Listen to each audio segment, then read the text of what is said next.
Recording in progress. Good evening, everyone. Welcome to the July Greenfield City Council meeting. I know we're 5 minutes late. We're on summertime, I guess. So thank you all for being here tonight. We have several counselors who are on vacation and at least one who will be joining us remotely. So we will have to do everything by roll call votes tonight. So just wanted to put that out there. This meeting is being recorded by the City Council and the Greenfield Community Television 9. If any other persons present are doing the same, you must notify the chairperson at this time. We have the Greenfield recorder here. Thank you so much for being here. Clerk Scott, can we have a roll call of the members, please? Councillor Golub. Here. Councillor Gordon. Here. Councillor Domas. Here.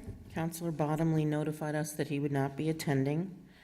Councillor Bullock is not here physically or online yet. Councillor Williams. Here. Councillor Bolduc. Here. Councillor Webb. Here. Councillor Brown. Here. Vice President Garrett. Here. Councillor Minhas. Yes. Councillor Sippison Alves. Here. And President Wondolowski. Yes, here. President, you do have a quorum. Thank you. Next is the Pledge of Allegiance, which is voluntary.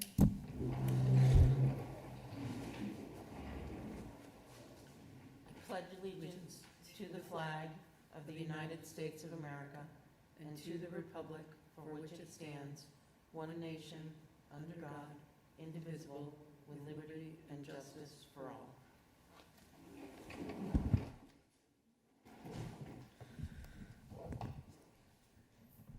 Now we're at the approval of minutes, and we don't have minutes right now.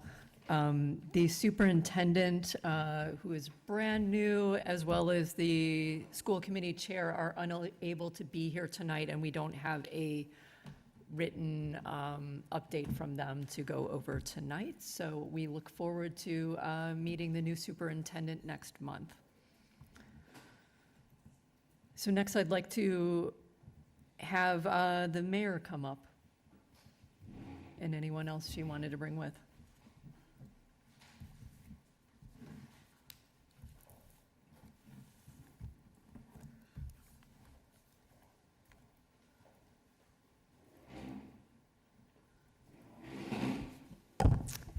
Good evening, everybody. I'm going to start with an update on Poet Seat Tower. In May, one of our building inspectors identified structural issues with significant enough to require closing the tower. Unfortunately, the structure is in worse condition than we initially realized. Tonight, you're considering appropriations of $200,000 for repair. However, this likely will not be enough. We estimate that the total cost of the repairs will be closer to $400,000. To help offset this, we are working to get the tower listed on the National Register of Historic Places, which may open up some new funding opportunities. To begin, scaffolding must be installed on both the interior and the exterior of the tower. This will stabilize the structure so that an engineer can perform a thorough and safe inspection. We will then proceed with repairs based on those findings. Unfortunately, we expect the tower to remain closed until at least the next fiscal year.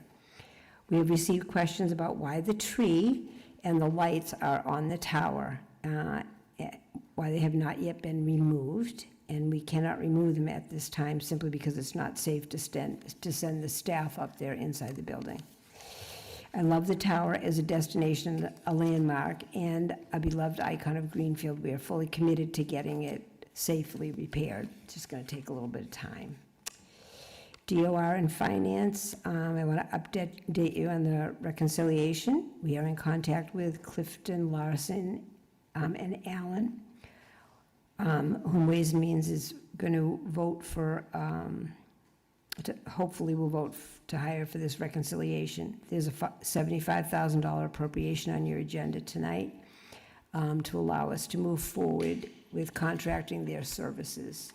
I think it's just a first reading for tonight, though. Additionally, the 24 audit is nearly complete. During the process, we discovered that our actuarial numbers of employees from FY '21 to '23 included about 80 additional employees. This means that the OPEB actuarial cost was inflated for those years, and the error caused a delay in finishing the '24 audit. Due to that error in '21 and '23, the auditor won't release a qualified opinion in this area till that's rectified, I think. Is that correct? Okay. Downtown cleanup effort, we are stepping up our efforts on cleaning and keeping clean the downtown. As a reminder, it is the responsibility of the property owners and their occupants to keep their adjacent sidewalks and street frontage clean and free of and litter-free. Many of our local businesses are already doing a fantastic job on that, and I want to thank them. I also want to express my gratitude to the many community volunteers who have generously given their time to help cleaning up the downtown. The city is also going to work harder on our areas that we're in charge of. You may soon see the mayor's office staff and me out picking up litter in front of City Hall. We're working on keeping everything that we own in the sidewalks out in front of, like the library, the substation, the police office, the Pocket Park, and the Common. So to encourage this, we plan on giving an award, a Golden Broom Award to the cleanest downtown property. Additionally, our DPW will be installing new trash barrels downtown over the coming weeks. That said, there are some properties that are consistently neglected. We will begin enforcing our local ordinance and fining those who remain in violation. Fines would range from $50 for a first offense up to $400 for a fifth. I really hope that we don't have to issue any fines at all. However, we want to have a clean and welcoming downtown. And we must be willing to use both carrots and sticks to achieve this goal. Finally, we had a wonderful reading of the Declaration of Independence last Wednesday on the Common. About 25 people attended, and most took turns reading a section of the document. For those who didn't catch the news coverage, the Museum of Printing in Haverhill produced beautiful reproductions using 18th century printing techniques. State representatives delivered these to towns across the Commonwealth. I want to thank Representative Whips, who delivered ours to the clerk's office last week. She actually did one of her deliveries on horseback, but she did all of our communities. And I think there was a representative who did all the deliveries on horseback. Thank you, and I'm happy to answer any questions. Councilors? Councilor Golub? As I was looking through the agenda, a question came up for me, which is, do we have an update on Green River School? And I know that we had borrowed about $1 million from the city or something like that, and we're wondering whether or not we were going to have to give it back. Have we received notice about whether we'll need to give that money back? Do we know yet? So that's a great question. That was a MSBA, you're correct. It's an MSBA loan that was on that for, I think it was like $990,000, just about $1 million. Yeah. So that's been the question since we took it.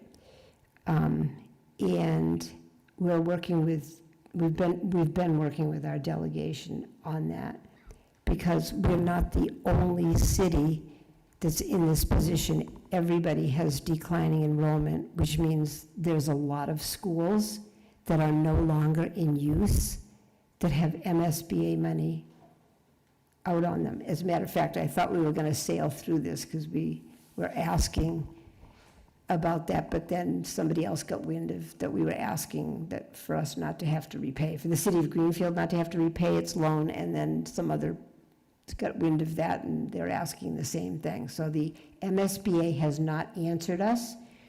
We have met with them a few times, and at first their answers were, if you let us know what you're going to use it for, and then we'll tell you, which is a very hard position for us to be in, because we took that over from the schools because the schools they no longer needed it.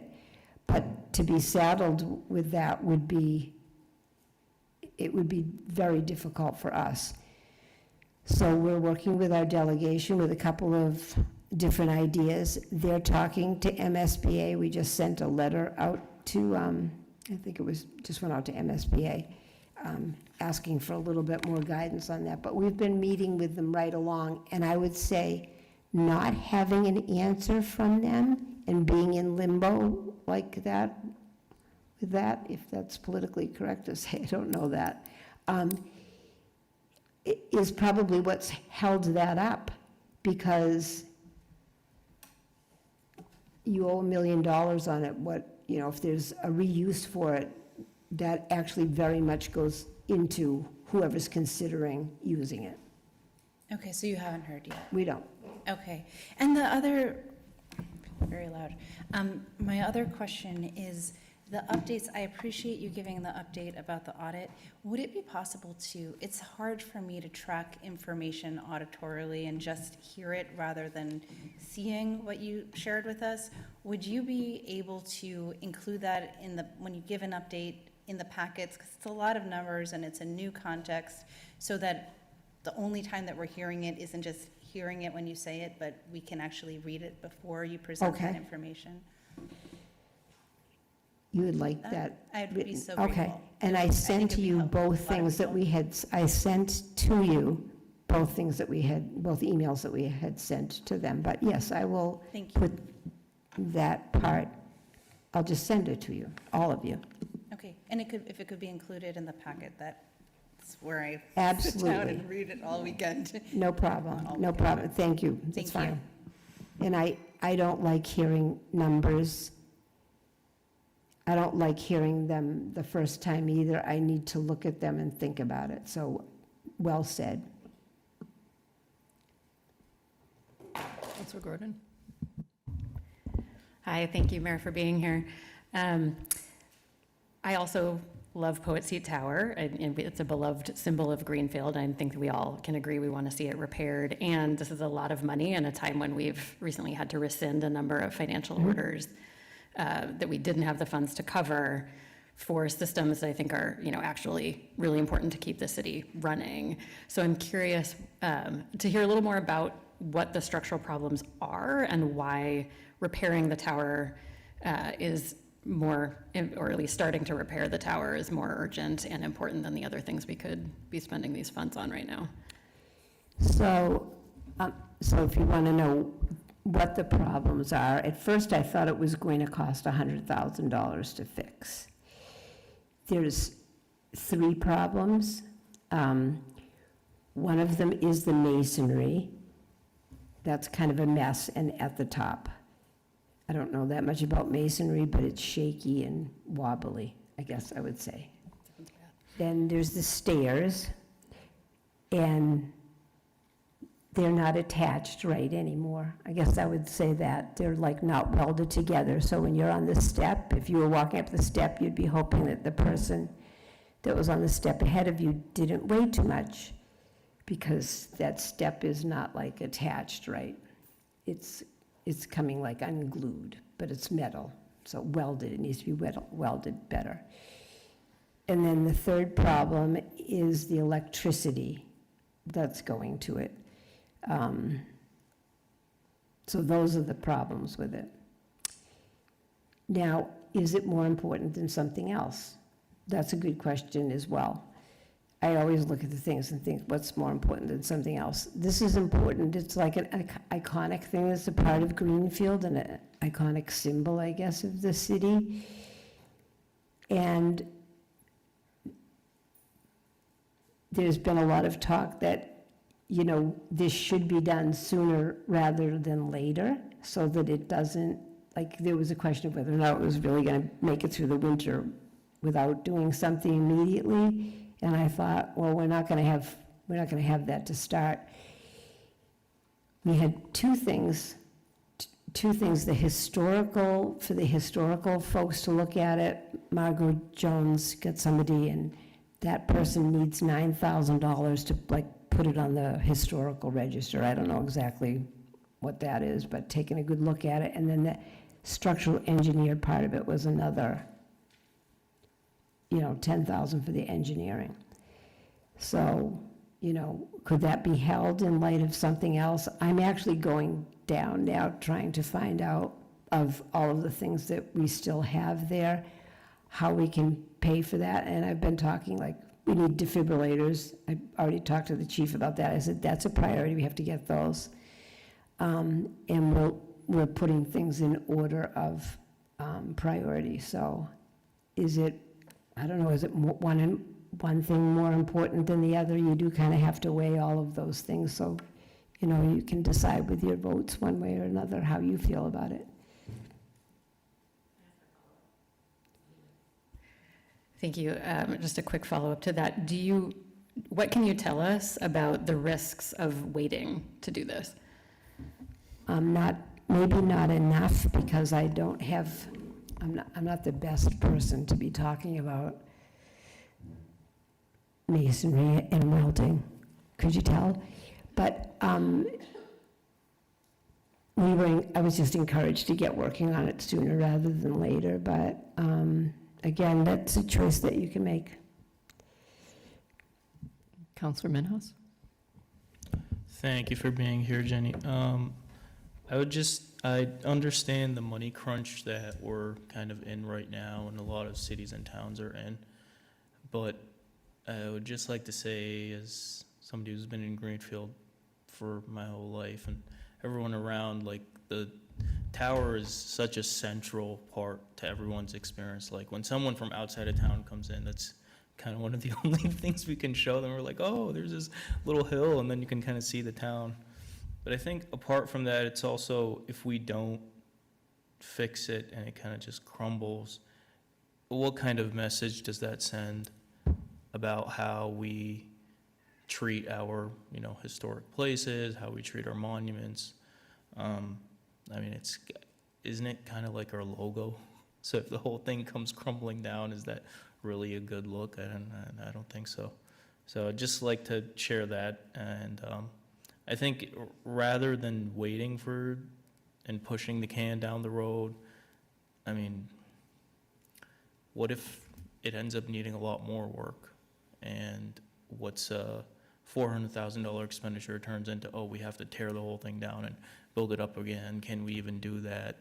So I like that you guys are reaching out to the state and potentially other agencies to see if this can qualify for some grants and funds, and we appreciate that. But this is a huge part of Greenfield, and I know it's not the Eiffel Tower, but it is pretty cool. That's where the fireworks happen. Everyone goes up there when you're a teenager. You can screw around there. That's kind of one of the defining places of Greenfield. So thank you for putting in your effort to try to rehabilitate it, but I can totally understand the crunch that we're in. So I just want to say on that, we have gotten a few letters from people who were very interested because they know it's a big part of our heritage and the history of the city. And initially, when we put this order forward, I thought the total cost of fixing it was going to be closer to $100,000. And now that number is higher, so we're leaving both of those orders in for now. And I do want to just say that although those numbers are in front of you, I just want to make clear that I now know, which I did not know when we put this order into the clerk, that the figure is going to be higher. So this is not the last that you will be hearing on that. And, it's a decision, all of the things where we spend our money are all things that we all have to decide together. Is that worth it? Do you feel like that's worth that or not? So thank you. Councilor Webb? Thanks for all the updates. I wasn't at the Ways and Means, so I think this got a positive rec, but not from me. yeah, it feels hard to say yes to this much money when we're in this crunch. I also am wondering now with the updated price, and it sounds like to get it on the historical registry, we need like 10,000 and then another 10,000 for the structural engineering. Can we do a smaller order for like 50,000 just to keep it safe while and then wait until we get CPA funding next year, hopefully? Like, are there compromises we can make here? Absolutely, Counselor Webb. So you have well within your rights to make any reduction to that, and I'm fine with that. You know, you go ahead as you're deliberating. If you want to put a lesser amount forward till we get more information, that's perfectly fine with me. I mean, it would be anyways, because you'll, I live in America, so I go with whatever you all vote on. That's what I would say. That's perfect. That's what we're going to do. So when I was putting this forward, I wanted to get something in there because I thought we could do it, for, our first guesses. And they would, just guesses from department heads with what it would be. So, but you may amend any order downward. I don't think people can amend orders upwards, though. They can't, you can't amend them upwards, but you could amend either one of those downwards to whatever, till more information was found, and we could wait till all of the things were in. I am perfectly fine with that. I wanted to get a number in there in time to get in a packet. And I would agree with whatever you all decide. Counselor Garrett? Thank you. My question was answered by a couple of people before me, so I'm happy to move on. Counselor Brown? Oh, sorry. Counselor Williams? Yes, so the question I have is, understanding that it's going to cost $400,000, that estimate comes from who? That came from one of the last engineers that took a cursory, took a look at it. Not the official engineering thing, but Joe Puggs brought somebody out that was an engineer, and that person said 400,000. But Okay. that's, not an official estimate, because they'll have to, take a good look at it and give us a line by line on what it was, but I heard 400,000. So then this structural engineer theoretically would actually give a real estimate once they come on board. And the structural engineer would cost about 10,000? Yep. Okay, thank you. Counselor Brown, and then I've got Counselor Citizen. Hypothetically, if we were to reduce the financial order, what would be the minimum to keep it rolling and keep making progress? Like you mentioned, 10,000 and for the engineer, and what was it, 9,000 for the historical registry? So you could reduce it to like 25,000 if you wanted. Then we could do both of those things and take a better and longer look. Then if we did need to do anything through the winter, I'd be a little, I'd be a little leery, but that, I'm not exactly sure.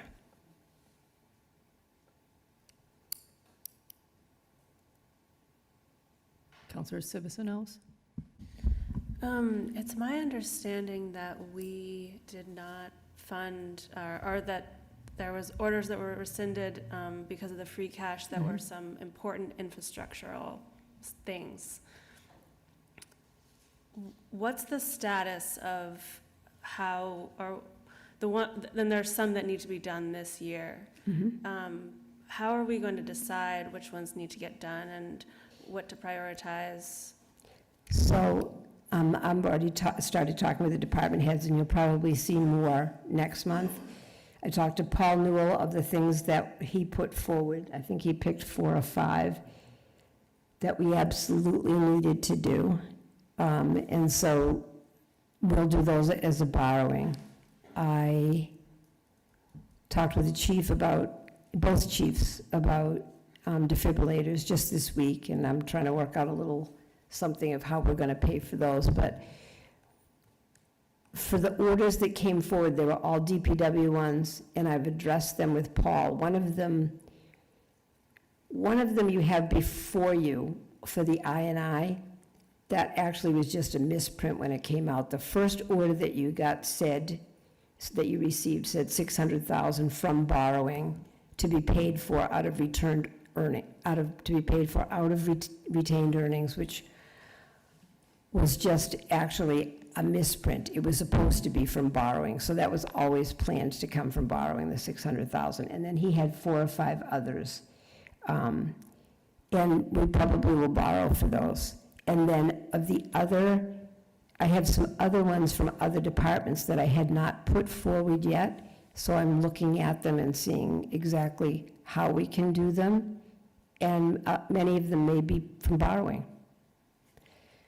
And will we be voting on all of those? Oh, yes. And is there a total for the amount yet, or? I think what was needed from DPW, I'm just saying this is an estimate, maybe around $600,000. And the others, I don't have that number for you tonight, but it was from several other departments, and there were a couple of them that we tried for in different ways, so I was hedging my bets on things. We'd asked for some earmarks for things, so I was waiting. I was getting, better estimates from Carol Collins about some of the vehicles, because, we had one that somebody put in for 40,000. She thought she'd be able to get a used something for 18,000 for a department. So I'll have those numbers for you for August. And you'll probably see first readings on them. If they were needed, they're needed, and this is how I look at it. If the department heads, they run their department, they have a lot of expertise in that. I'm not going to overcall them on that. If they said they feel like they needed them and it was, tied to safety in any way, I'll be putting them forward. And we will find a way to pay for them.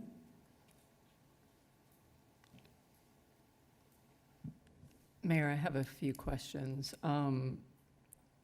So thank you for all of the updates and all that you're doing.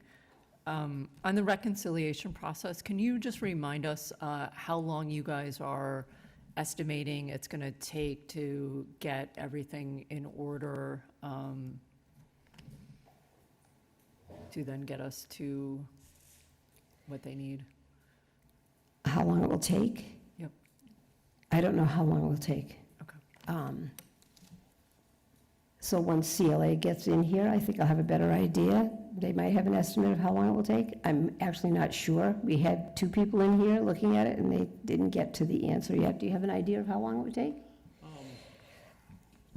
Yeah, I want to push them for early fall to get this taken care of, because the couple things that we want to have them do is the reconciliation, also get the work papers together for the 25-26 audit, and then we'll be able to move forward very quickly into December the next budget year. Thank you. My follow-up question, have you all started to project out if there actually is the $3 million deficit, and how you will deal with that, how the city's going to deal with that, if we end up with the worst-case scenario? Yeah, I would want to, my feeling is that it's an accounting issue, and it's not a structural issue that way. So once CLA gets in here, I'd like to get their look at it once they delve into it a little bit deeper.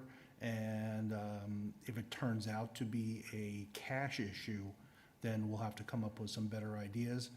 However, I do believe that it's an accounting issue, a booking issue. Okay. I just want to urge you to look at, if it's not accounting, what that's going to mean for the city, so that we're ready in advance and not having stuck on our heels, spending money on big projects and then go, whoops. And then my last thing, which is related to the audit, so that's exciting that that's almost done. What's the process for that being shared? How is the public brought into that? How is the Ways and Means as well as the city council, so that we're kind of all on the same page with understanding what the auditors are telling us? So as soon as we get a copy of that audit, that would be shared with Ways and Means. I have been through that process before. You'll actually get a copy of it. And then I think you can, if you have any, we had a night in the past when we actually had the auditor come. If you had any questions, if you want to do that, we'd be happy to do that. Please. Okay. I know for a lot of companies and nonprofits, that's pretty standard practice, Yep. so.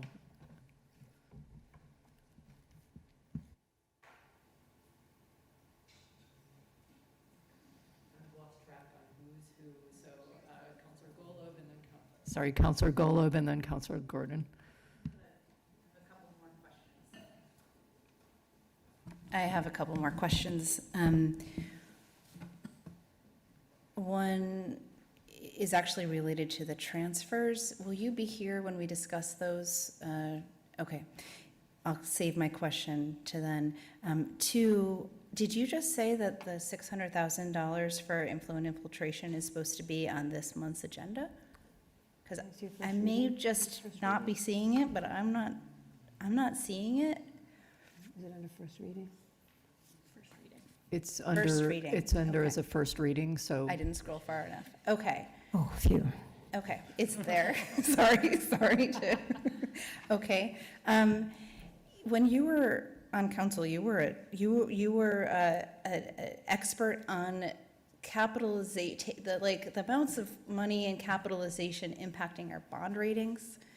And I am quite concerned about the amount that we have in capital stabilization and how it might impact our bond rating. And I'm wondering, do you know if there's a threshold amount under which it drops that it affects it, or what your thinking is, both of you, what your thinking is about us drawing down from capital stabilization and how it's affecting our bond rating, especially given the fact that we're wanting to borrow so much now?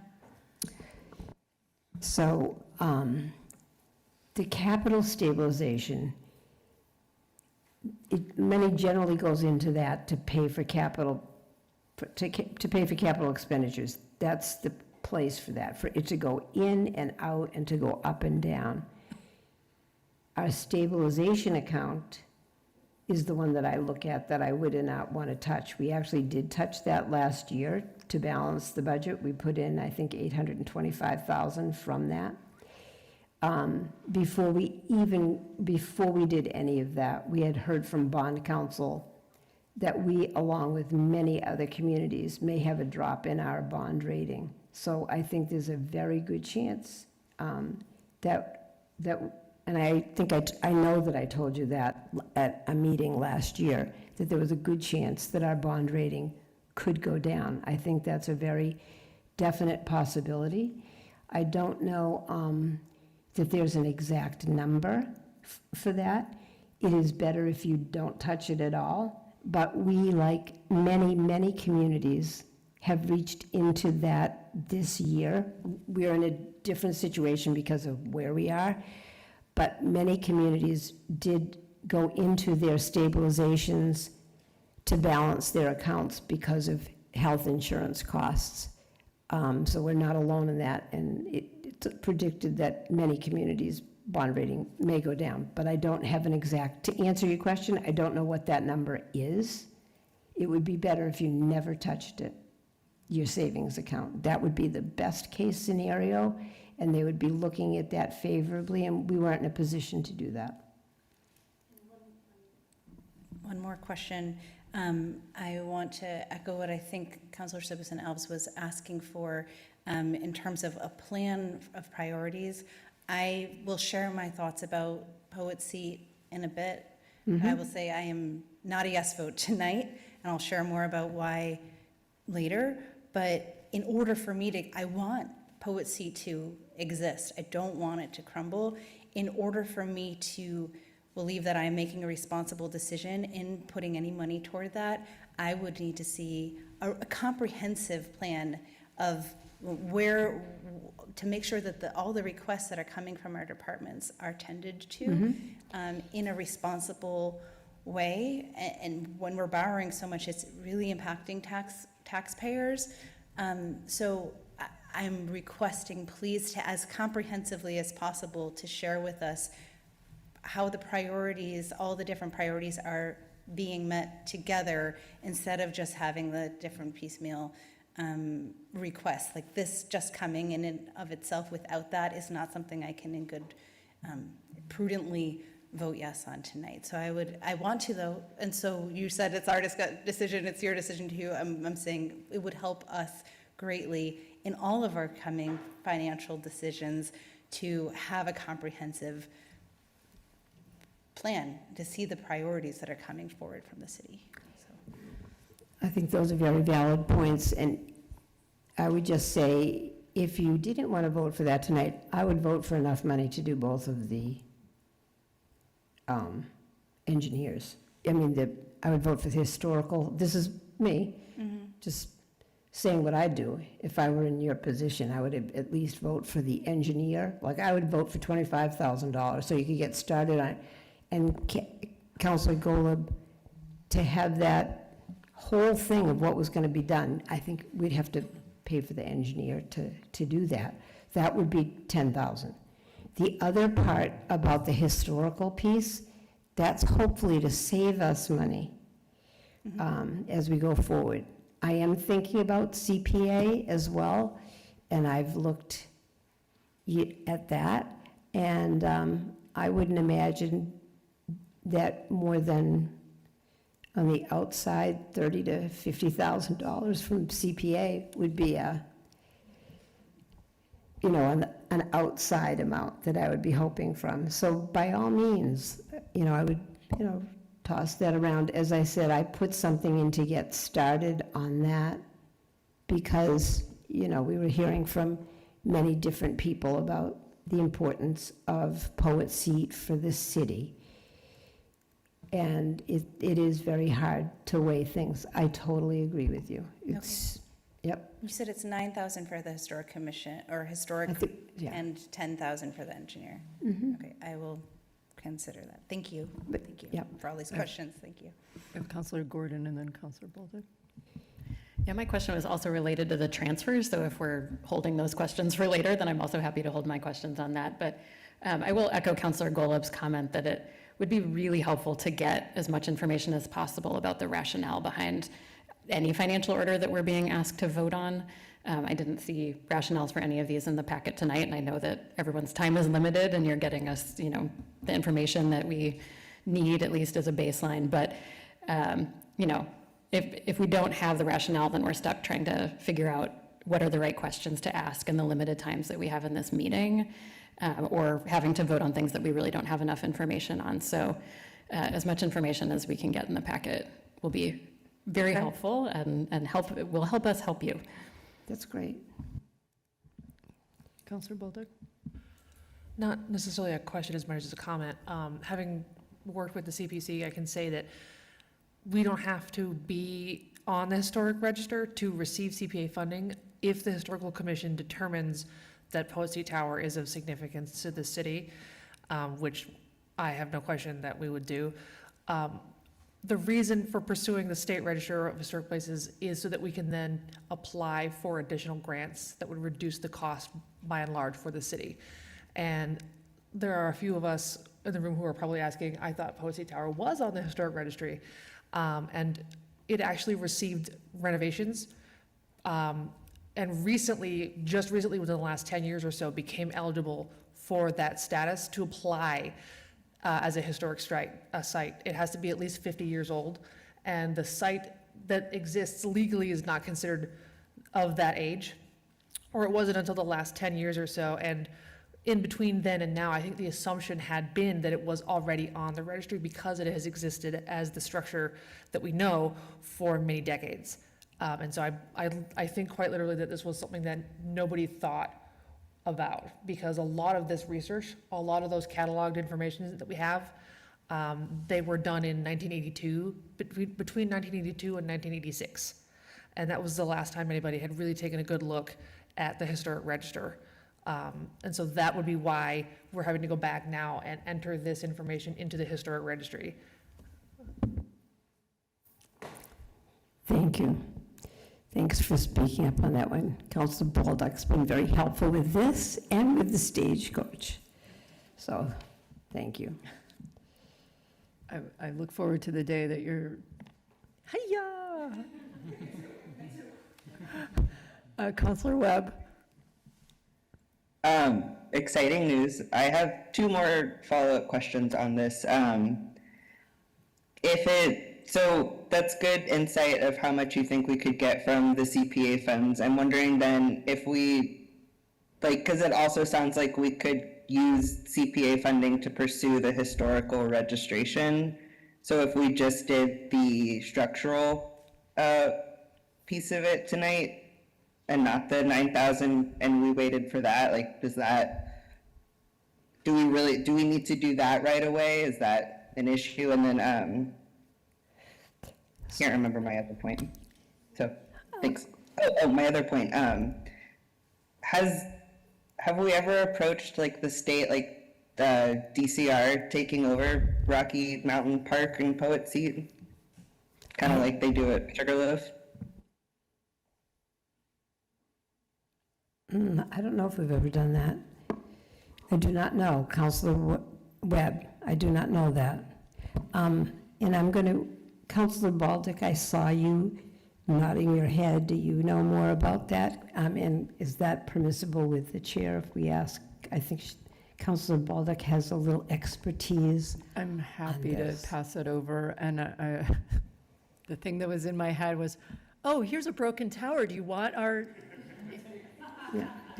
So the thing about the historical registry, and especially particularly regarding CPA funds, is that CPA funds can't be used to create historic designations or historic places, or you can't create history. It has to already be historic to qualify for that kind of funding. So unfortunately, it doesn't quite work that way.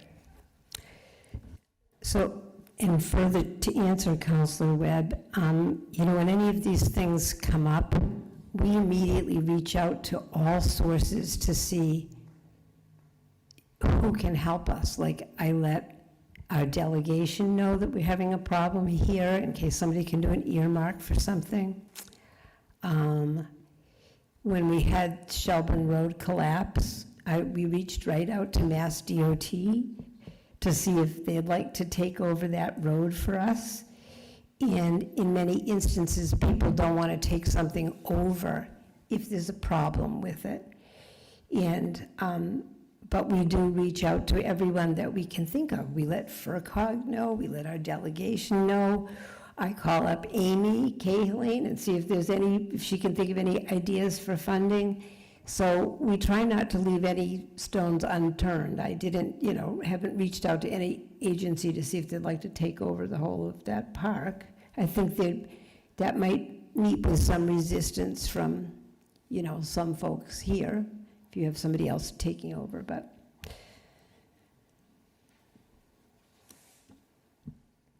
Thank you, Mayor. I have two final questions.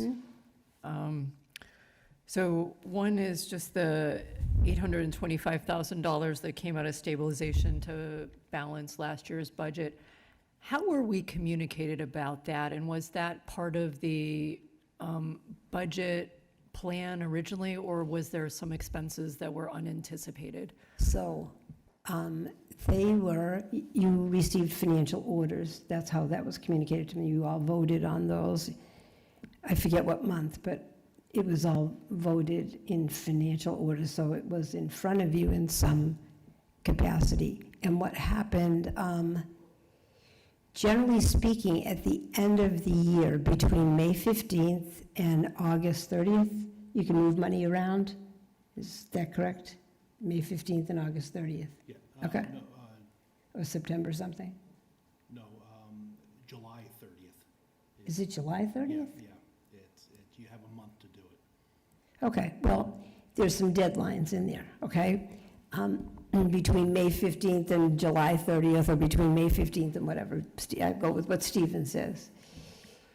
You can move, so you make a budget, and everybody's, nobody's, nobody's budget is stays exactly the way it is at the beginning of the year. You may have budgeted for a department and they have positions that they don't fill. Or you may have budgeted so many positions in central maintenance, and then we have things like, say, central maintenance, and you have buildings that offer you lots of problems, and their budget ends up being over. You know, this year, I can think of the budgets that were over. Some of them were over quite a bit with overtime, and some of them with huge payouts to people that, you know, had worked for the city for a long time. So, but within certain parameters at the end of the year, you can move things around. And last year, those transfers did not happen because we were nowhere near close to moving out the book. So we had to, it was past July 30th, whatever the due date was, for when you could move funds from one to another. We had several accounts that were under budget, that we normally would have moved the money from an under budget account to an over budget account, so that you wouldn't have it, that we would not have had to take it from stabilization. And that is what happened last year, that we had to take it from the stabilization because the Department of Revenue, we were past the deadline by the Department of Revenue when you could move that, and that was the reason for that. It was not that the budget was over by that amount of money at all. It was that some departments were. And there were many departments that were under budget. You know, the whole thing, had it come out in the wash, it would have been that we would have been in the plus. Okay, thank you, because that's my recollection of it at the time, so I just want to make sure that we aren't adding to our debt or borrowing through that work. No. Thank you, and I know Clerk Scott just noticed that today is the deadline for making those movements as per our charter. And if you do have any questions about those, I'm happy to answer them all. I'm up here. If you have any questions on the transfers, So well, we're when- both here. I'm more than happy to answer those. We're both sitting here if you have some. I think I'll bring it back when we Okay. come back, if that's okay, everybody, just so that way Okay, everybody got can it. have their That's same fine. thoughts all at the same time. So my last thing, thank you for doing the cleanup of Main Street. I think that's really important. I'm really excited for people to get awards for keeping their areas clean. I know there's some new businesses coming in, so that's, and seeing which cover of the paper with the back end of Wilson's coming off of is kind of bittersweet. Thinking about coming back through, and there's, yeah. So I know I've mentioned this to you before, but I would love to see if we can get the construction folks to do scaffolding, so once things are safe, that people can actually not have to walk in the street and get hit by cars when they're trying to go to businesses. So If we I can think you're push going to the- have Amy up here in a couple, Amy's going to speak to you in a couple minutes. She was on a meeting today with them, and we certainly have brought that up, and I believe that that's going to be ending within a couple of weeks, and the sidewalk will be open. But I'm going to let you ask Amy that when she comes up, because she gave me a little synopsis of that meeting that I wasn't on at 3 o'clock today, but that certainly was brought up because I think we all agree that having to walk out in the street there isn't the best thing. Yeah, so I'm just going to put pressure to, if they're saying, well, you know, we can fully open this, because it costs them more to put the scaffolding, if we can push them to do scaffolding Yep. sooner, if Yep. that's, Very good. thank you. Anybody else have any final question? One final question. Not necessarily a question, but for what it's worth, as far as the Wilson's demolition, the Historical Commission, Margot Jones did manage to save one of the W's off of the Wilsons. And so the DPW is storing it, kind of like they're storing the stagecoach and a bunch of other stuff. Like, that's kind of what they do. But that is an artifact that we thought was crucial to Greenfield. And so in the future, the Historical Commission will probably be open to conversations about what we should be doing with that. And we had considered asking the companies going in to that new building to do something with it. But again, I just thought I would take the opportunity and put it out there that we have one of the Ws, and we would love to see some public thought about things that could happen to that. Because again, Wilson's was an iconic piece of Greenfield history, and this is a great opportunity to bring that up. So thank you. You can't believe how many emails, et cetera, that we get. There were a lot of people that were interested in those Ws. They wanted the Ws, and I kept thinking, you know what, we can't give anything away that we don't own. I don't own Wilson's or the Ws, but people kept writing to me and asking if they could have those. And so there's quite an interest in the Ws that were on the outside of that. Wasn't something that I would have felt that I needed, but many people did. And we had a recent walk through there, and I thought they said that they were going to use one of those Ws on the inside. But more to follow, Councilor Baldock. Thank you. It feels like a fundraising opportunity. Auction off a Who W. knew? Who knew? At least that's what I would do. Right. Thank you, Mayor. Okay, thank you.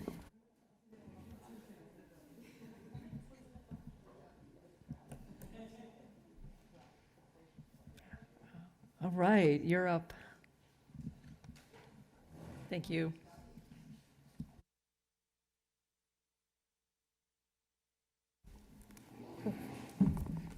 Hello. Thanks for having me. I am excited to give an update on the Hope Street RFP.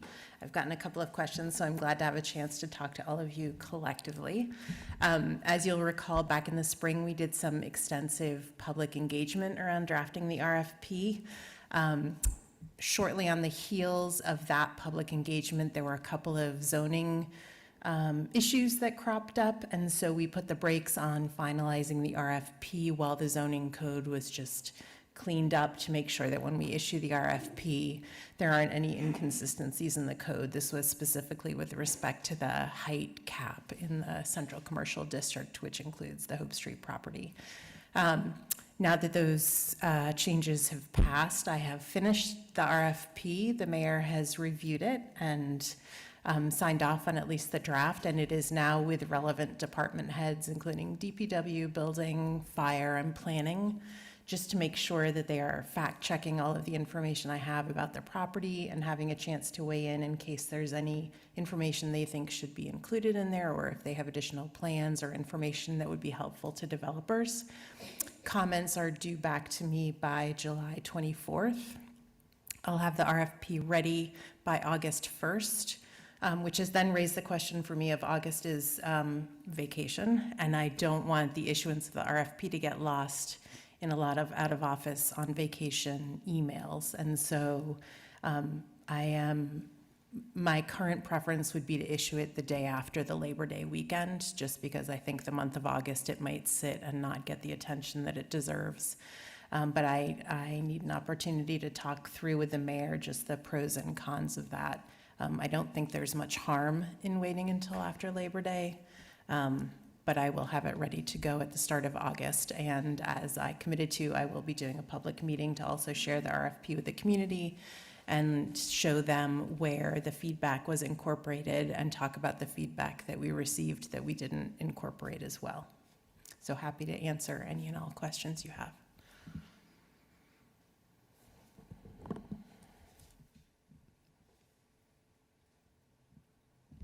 Councilor Williams. Yes, I would just like to thank you for the intense level of work you have put into this. All the public hearings and, public meetings you had with folks to make sure that folks really had input into this process. So just thank you very much for your level of work on this. Thank you, I appreciate it. I echo that, and I know nothing about developer process, so I'm going on a limb here, but given that maybe August is going to be not able to send it out, I don't know if you ever proactively talk to any developers who you think would be a good fit and could use August to be like, hey, I got this thing, you might be interested. No, absolutely. I would not preliminarily share an RFP. But I think the developers. Really, this will be coming in September. hope you'll- The document will be released when it's released collectively, publicly at one time. But certainly in advance of releasing it, I could, there's no harm in me talking to developers. And I think the developers who are interested have been aware of the process throughout the public engagement piece and are, I'm sure, already working on their due diligence in any case. Thank you. I would not want anything untoward to happen, so I'm not. Absolutely not. Would you like to ask me a question about scaffolding? I would. Do you store it in your basement, or will you be putting it up yourself? If you'd permit me to talk on a topic off of Hope Street, I could give you an update on the scaffolding. at Yeah, I'd love to Wilson's. hear about scaffolding. Great. Thank you. You will be delighted to know that TCB and the team at Wilson's are not going to be putting up the roof with the scaffolding that you walk under, but instead they are going to be boxing in all of the construction, so the scaffolding is not needed at all for the majority of the construction. They're building that box now, and they expect to have it done next week, at which point scaffolding will come down, box will go up, and the sidewalk will return to regular usage.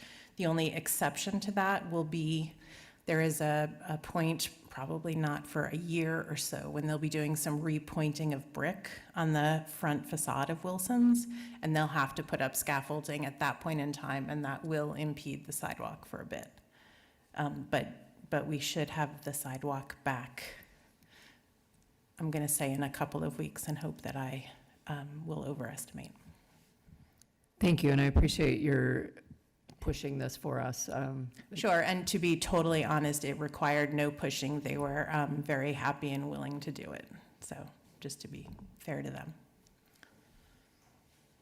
Councilor Garrett. Since we've jumped away from the Hope Street RFP, I want to talk about another RFP, which is the First National Bank one. I know that that is in the hopper, is my understanding. Do you have any updates about what's going on with that? I do. I would love to know.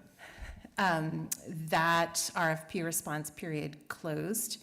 The GRA has met. It received a qualified and responsive bid from a qualified developer, and we have, the GRA has accepted the bid. I will say, caution, temper. You can absolutely applaud because we are delighted. It is an incredibly complicated building and an incredibly complicated development site, and there will be what will feel like an incredibly long period of due diligence to find out that, to let this developer, now that they know that we are committed to work with them, figure out if this is actually feasible. So I am trying to not get too excited, but we have somebody to work with, and that's the most exciting thing I've heard in a long time. I will get excited instead and say you've spun straw into gold. So hooray. That's very, very exciting. Councilor Minhas. On that note, could you potentially tell us like what they might want to do with it? I could, as long as you will temper your excitement. Temper your excitement, friends. They are looking to have a shared commercial kitchen, food hub, community event space. That sounds horrible.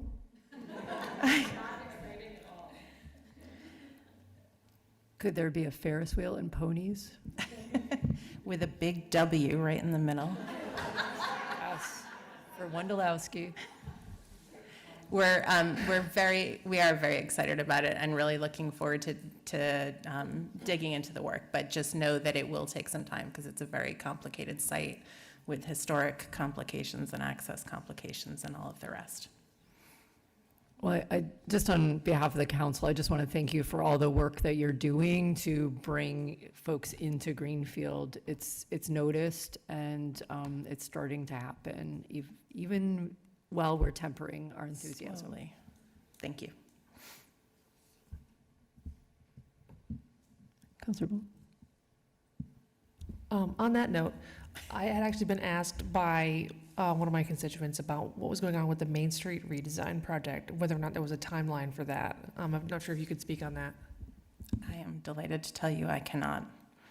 That is, I do not, I am not the point person for that, so I do not have a good sense, other than the general 2029 is my understanding of the construction start date, but I don't have an update on the status. That's more than enough. Well, thank you very much. And if they do want a big W, just let me know.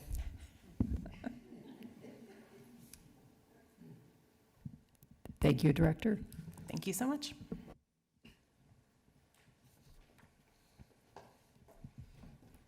All right, so I'm going to move into our public comment period. It is 7:35, and just as a reminder, when you're called, come up, your name and where you live, and you'll have 3 minutes to talk into the mic. If you push the button, it'll turn green. So appreciate everybody showing up tonight on a hazy July evening. So Mark, Guillaume, thank you. My French is terrible. Mark Guillaume, 83 Montague City Road. I'm here to talk about the rental registry ordinance, which I know just came out of committee. I don't know if you folks are looking at that soon or not.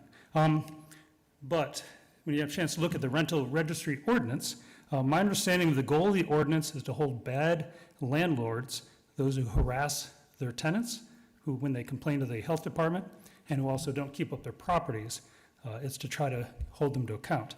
I'm a landlord, I try to be a good landlord, but I do not support this ordinance. I do want to see bad landlords held to account, though, and I think there is a good process for that, and I do not think a new ordinance is what's needed to hold bad landlords to account. So what's needed is for the city to provide legal counsel to tenants when they have a bad landlord, and also for the city to take action through the legal system when there is a bad landlord. The health department already knows who these bad landlords are. The health department has a list of number of buildings that either they've condemned or they'd like to condemn, but the health department does not have the legal funds to go after these landlords. The health department currently has a proposed budget of $10,000 for legal fees. And legal $10,000 is not enough to go after bad landlords or to deal with harassment when bad landlords harass their tenants. It should be a much higher number than that. This current ordinance, as proposed, just creates, in my sense, unnecessary burdens for the good landlords. In summary, the section that really is uncomfortable with me is there's a permit. I would need to pay $30 per unit per year to basically be listed on the list of the landlords. But the city already knows who all the landlords are. So in fact, it would be a charge of $570 for me for the year. And as a business, not a charity, this is just driving up the cost of rents in Greenfield, but not solving the problem of the bad landlords. Now, once a bad landlord is identified, complaints from the tenants, referrals by the health department, there's something called the receivership program, which I was part of for a while, but never got any calls from the city. Basically, the receivership program, the city identifies property, problem property, even with tenants in there that just need repairs done. The receivership program simply needs the city through legal counsel to get the ball rolling. But again, there is no money for the city to get the ball rolling and get these properties and bad landlords in front of a judge who can then work with a contractor and get the properties repaired. So I'm just urging you folks to turn down the rental registry ordinance because it does not solve the problem. The problem is there is no money for legal counsel, and I know you're talking about Poet Seat. That money could easily fix all the properties in town. Thank you. Thank you. Nancy Morka.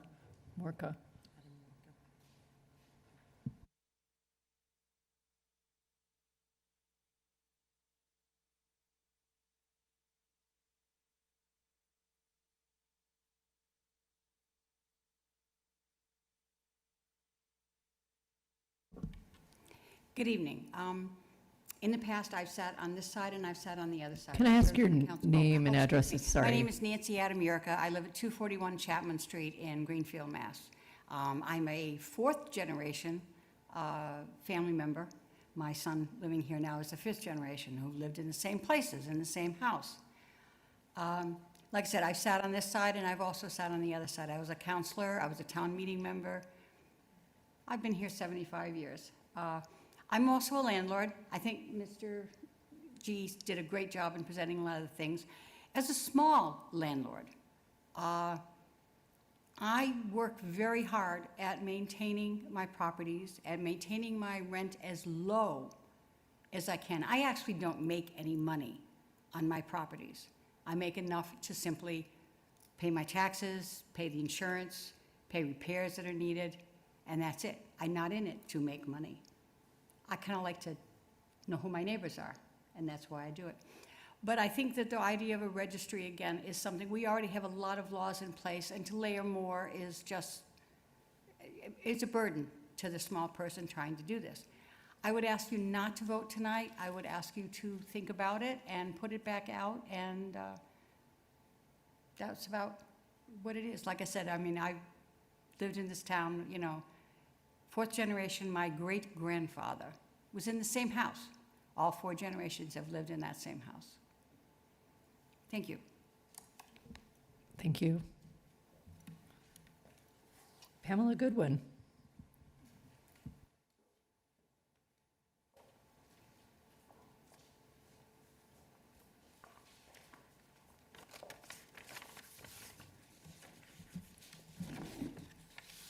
Good evening, Pamela Goodwin, 54 High Street.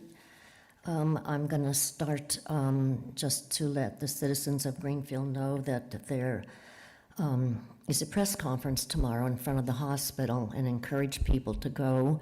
I'm going to be writing a letter, an opinion letter about what's going on over there.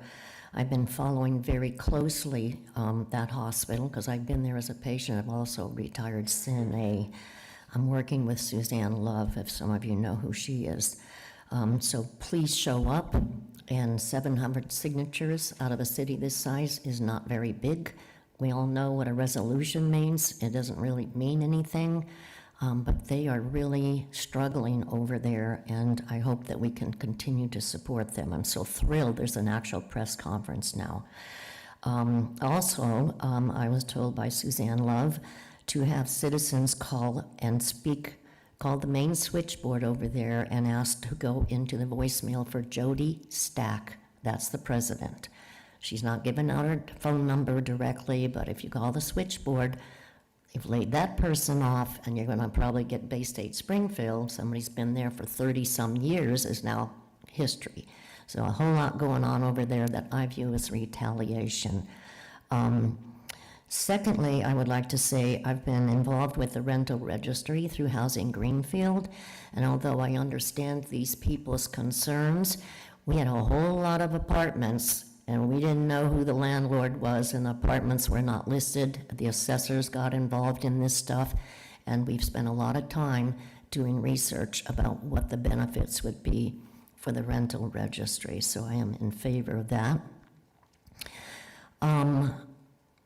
I am opposing the city ordinance about assemblies, and it's because in the past I live in a town with some very not friendly police people. I highly respect our current police department and its leadership, and if you're going to tie their hands and say you can't use tear gas and you can't do this and you can't do that, I think it's endangering our safety professionals, and it's also endangering the citizens, because things can get out of control. So I'm not happy about that, and I didn't read the entire thing. I didn't make it to those meetings. I will say that since we're 250 years celebrating our country as a United States of America, I would like to think that we could fly the American flag all the time and not be changing it out for a pride flag or changing it out for child abuse. And it isn't because I'm opposed to any of that. I think we need a second flagpole that can go under. Nobody's changing out the flags there are other places. And I'm not happy about the flag that's above the parking garage either. So thank you for your time. You do your hard work. Thank you. I'm going to online, and I've got former Councilor Master Totoro. Hello, Michael Master. Can you hear me? We can, loud Okay. and clear. Well, that's me. Cypress Street, Greenfield. I have mixed feelings on the proposed rental registry. I know that we've discovered in the past apartments within the buildings, but, you know, we're counting apartments here, not the structures, correct? So I know there's been, in the past, landlords with apartments that have been intentionally not known. So I'm all for the I think I'm all for the registry. However, I don't know if I'm good with $30 per apartment annually. That's kind of sounds, you know, we already have employees on the payroll getting paid to do their jobs. So to collect money for city employees to do their work, I don't know if that's the right thing to do. However, if you are going to do that, the CSOs and the service nets of the world need to be on board with this. I know they're tax exempt as far as property tax is concerned, but they rent rooms. And I think RDI should be included in that as well. So if we're going to charge, landlords per apartment, I think that the CSOs and the and the like organizations should be charged as well. They rent rooms, and I know the CSO takes a substantial amount of money from their tenants, up to 85% of their monthly income. So there's that. As far as the whole, what I call the riot ordinance, when I was a kid, I got mixed up in that unintentionally in Hempstead. I watched Hempstead High School burn to the ground. Things can turn sideways very quickly when bad things happen. And to restrict the police from doing their job is silly at best. I don't know if you guys watched the news, Newport Beach on Independence Day on July 4th, just last week. There was a flash mob that turned crazy. Over 400 people were arrested. Police were getting beat up by teenage kids. So you cannot tie the hands of law enforcement. My last thing is Thank you, Michael. All right, that means I'm done. Okay, thank you. It's always awkward when you're online, so you can always hear it, I understand. So thank you, and thank you, everybody, for your comments, really appreciate it. Yes. Name and address.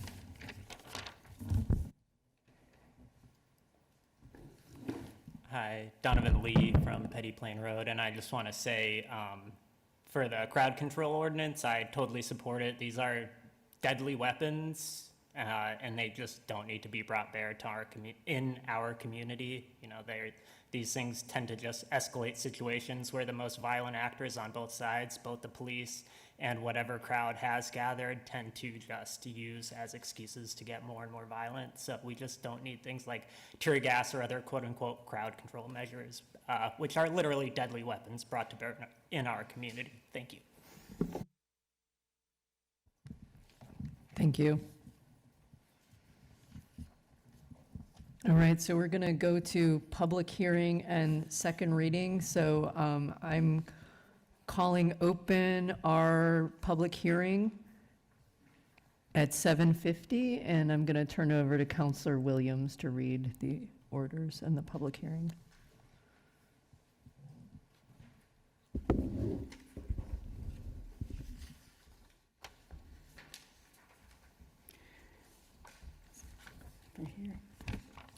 City Council, second reading, July 15th, 2026. From the very top? Okay. In accordance with Home Rule Charter, the Greenfield City Council will hold a public hearing on Wednesday, July 15th, 2026 at 6:30 at John's On Community Center, 35 Pleasant Street in Zoom.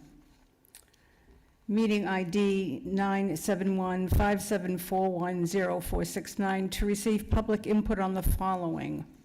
Appropriate $100,000 from borrowing for repairs to Poet Seat Tower. Appropriate $100,000 from capital stabilization for repairs to Poet Street Tower. Appropriate $322,000 for fiscal year 2027 Community Preservation Committee budget. The City Council may consider the same on Wednesday, July 15th, 2026 at 6:30 at John's On Community Center, 35 Pleasant Street, and Zoom. Meeting ID 971-57410-469. Materials can be obtained from the City Clerk's office, 14 Court Square, from 8:30 a.m. to 5 p.m., Monday through Friday, or phone 413-772-1555, extension 6163. Laura Wendelowski, Greenfield City Council President. Second reading. Does anybody want to speak to? Okay, then we can go to second reading. City Council, second reading, July 15th, 2026. Appropriate $100,000 from borrowing for repairs to Poet Seat Tower. Appropriate $100,000 from capital stabilization for repairs to Poet Seat Tower. Appropriate $322,000 for fiscal year 2027 Community Preservation Committee budget.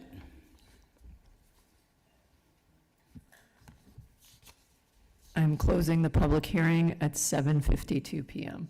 Thank you. We are next moving on to more motions, orders, and resolutions. The first is approving the election warrant.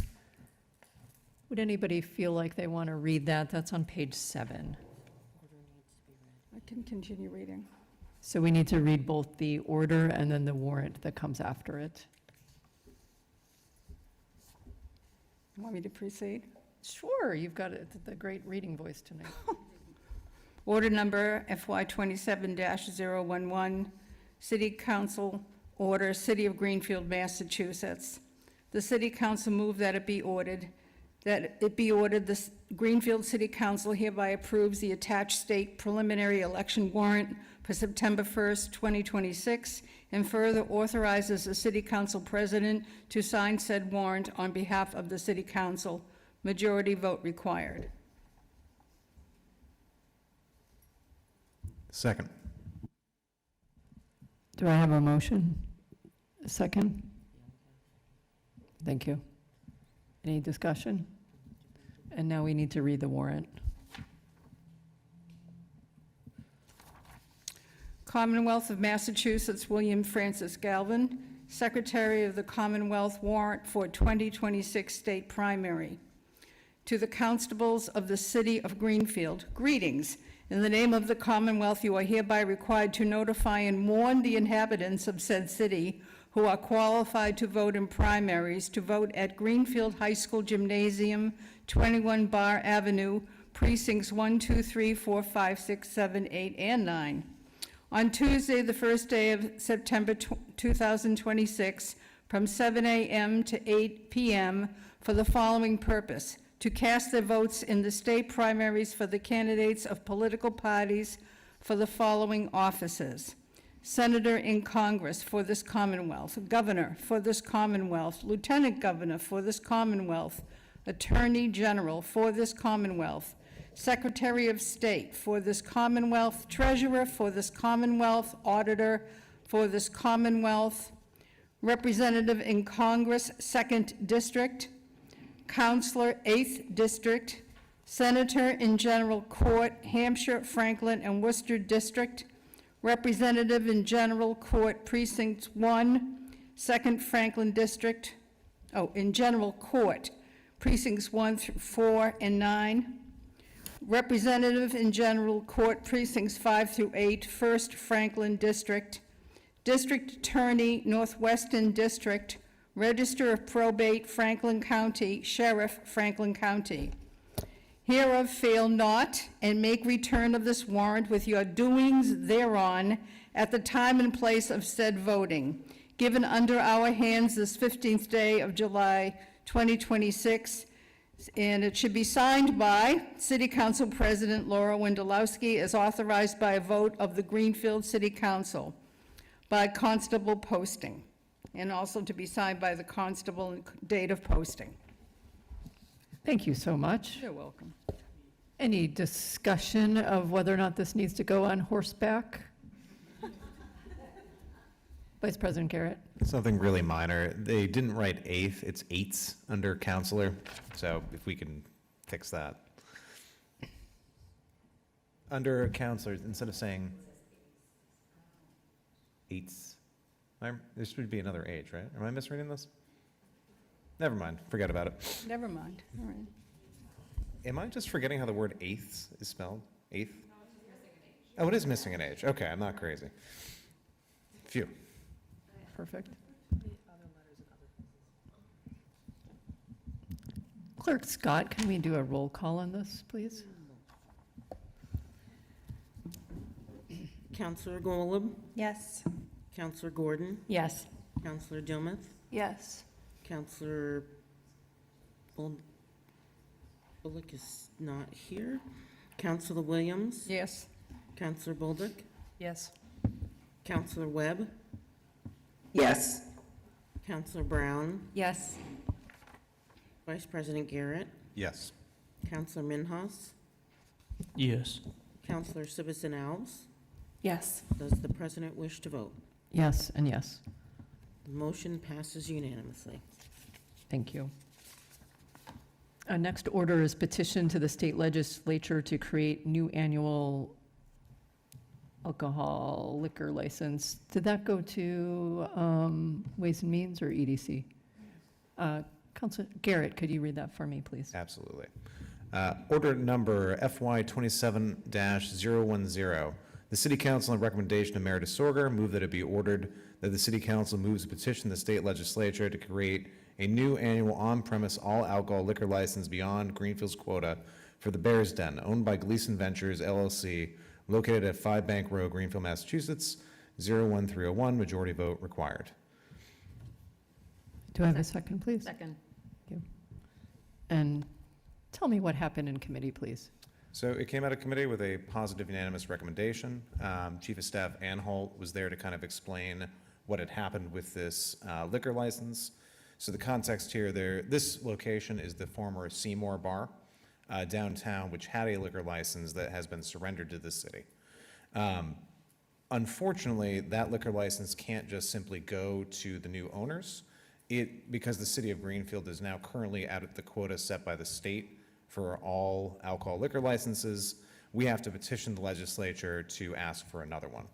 And so this letter that we're being asked to vote on is basically to ask the legislature, which has to literally pass an act to give us another liquor license to do so. So it's essentially us giving a letter of support for this business to be able to operate in a place that was a bar and we're hoping will be a bar again. One other detail that Chief of Staff Anhalt mentioned was this liquor license, unlike most, because it's above quota, can't be sold. So it can only be used for this particular business in this particular place. So it's not like if we petition for this, they could go off and be like, haha, this bar won't open. We're going to sell it for $10,000. Because they really are that expensive. It's kind of amazing. So that was kind of the long and the short. Hundreds of thousands? Jesus. Okay. See, yeah. Any questions or comments, councilors? I just had one question, and I think I got it answered, but this is just for this, because I think the wording made it sound like it opens up the door that we're going to have unlimited license. Darth Vader is not happy with it. This is just for this one location. Thank you. Yep.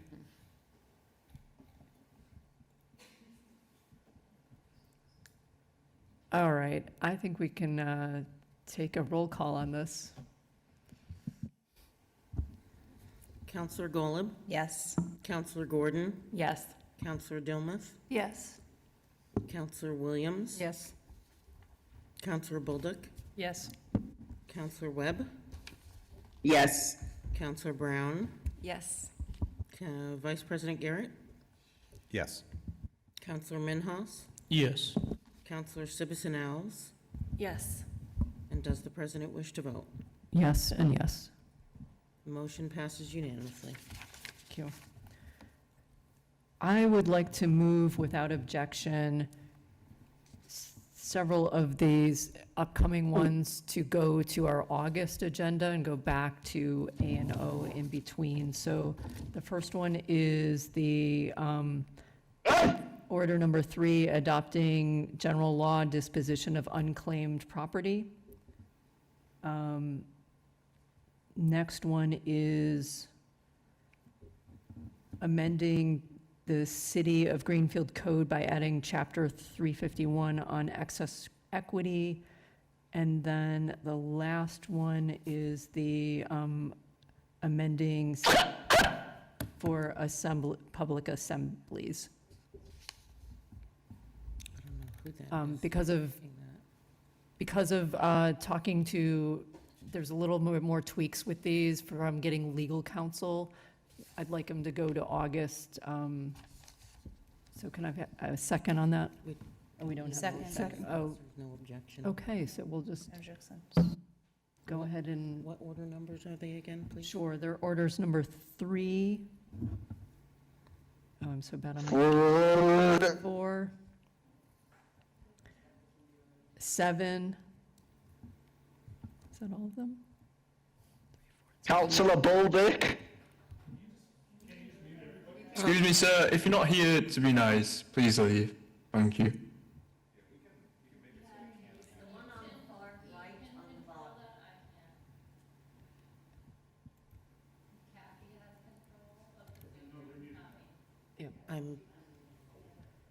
She's working on it. I removed him. Okay. So that was 3, 4, and 7. Thank you.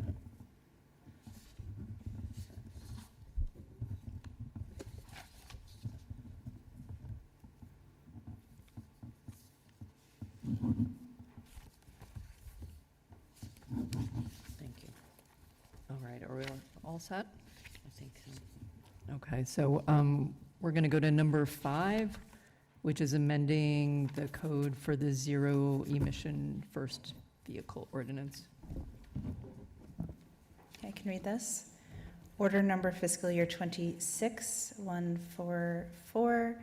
The City Council move that it be ordered that the Greenfield City Council amends the code of the City of Greenfield by adding Chapter 460, City of Greenfield Zero Emission First Vehicle Ordinance, as attached hereto, and further amends the table of contents and index of contents of the code, and further that non-substantive changes to the numbering of the ordinance be permitted in order that it be in compliance with the numbering format of the code of the City of Greenfield. Majority vote required. This received a positive Why the unanimous fuck was I recommendation. kicked? You little bastard. Wow. Don't ever kick me again. Oh, wow. Sir, what the heck? Dude.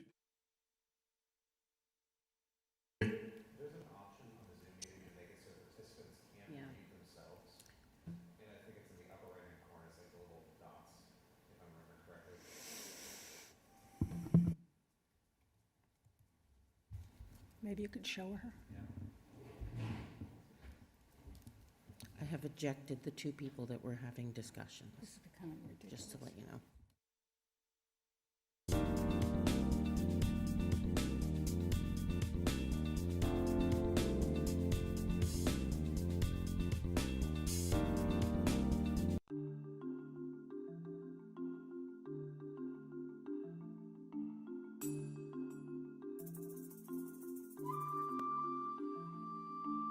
Just wanted to frame this.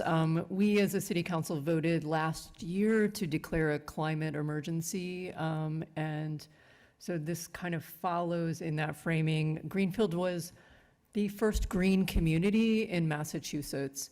And when we became a green community, we adopted vehicle standards that were, for the time, putting preference to purchasing vehicles that were lower MPG, miles per gallon at the and hybrids. So this updates us to current and putting preference on electric vehicles, which I know we've been talking about and doing within the police force and other places within the city. So this also is part of becoming a climate leader, which is a program that comes after the green communities. This would give Greenfield an opportunity to show our leadership and receive up to $1 million in grants for the work that we're doing. We're on a timeline because the state's only going to accept, I think it's 50 towns to get those grants, and there's about 35-ish in the hopper. So if we're able to finish this off the checklist, then we have one more thing that we'll need to do, and then we'll have those grants available. So this is a really great win-win for the city because it's going to save us money on our vehicles in the long run, both maintenance and cost to operate them, and bring us some grant funds. So I hope you all will support it.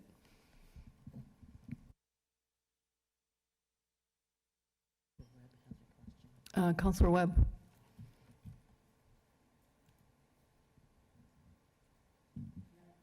Oh, and now that we've muted everybody. Thank you.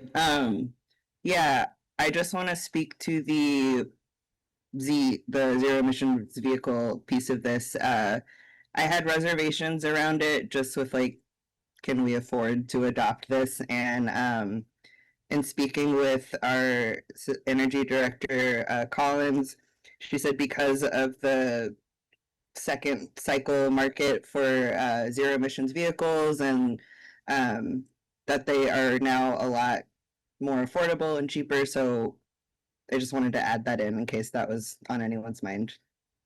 She also shared that concern, and she now feels that we are in a better position to accept this ordinance. Thank you for that update. Councilor Sibison, Ives. What kinds of things will the grant money be for?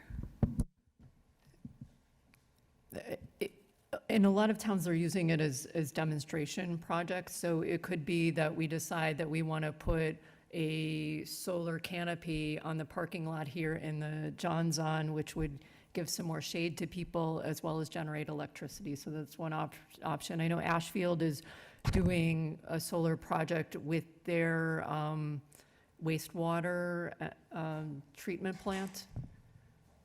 So there's a lot of options there. I think we would have to decide as a community where would this best be used to move the needle in the work that we're doing to get to lower carbon emissions as well as do something that's really positive for the public. Councilor Webb.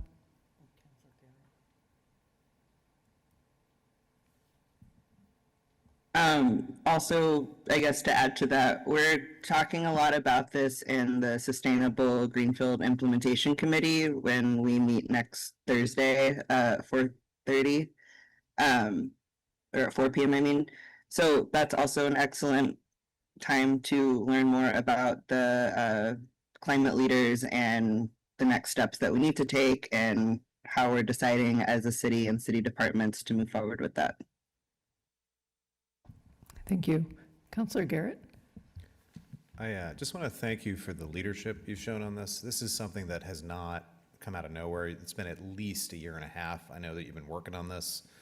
I've been present when you've talked to people and found information, to make this, more possible. So I just want to acknowledge and honor the amount of work that you've put into this and just say thank you. Thank you.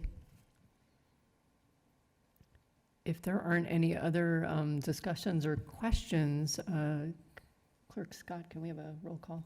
Certainly. Counselor Golan? Yes. Counselor Gordon? Yes. Counselor Dilmuth? Yes. Counselor Williams? Yes. Counselor Bolduc? Yes. Counselor Webb? Hold on. Counselor Webb? Yes. Counselor Brown? Yes. Vice President Garrett? Yes. Counselor Minhas? Yes. Counselor Sippison Alves? Yes. Does the president wish to vote? Yes and yes. The motion passes unanimously. All right, so we're skipping the number 4. Oh, sorry, I'm getting confused on here. Okay, so we're going to tag sales. Okay.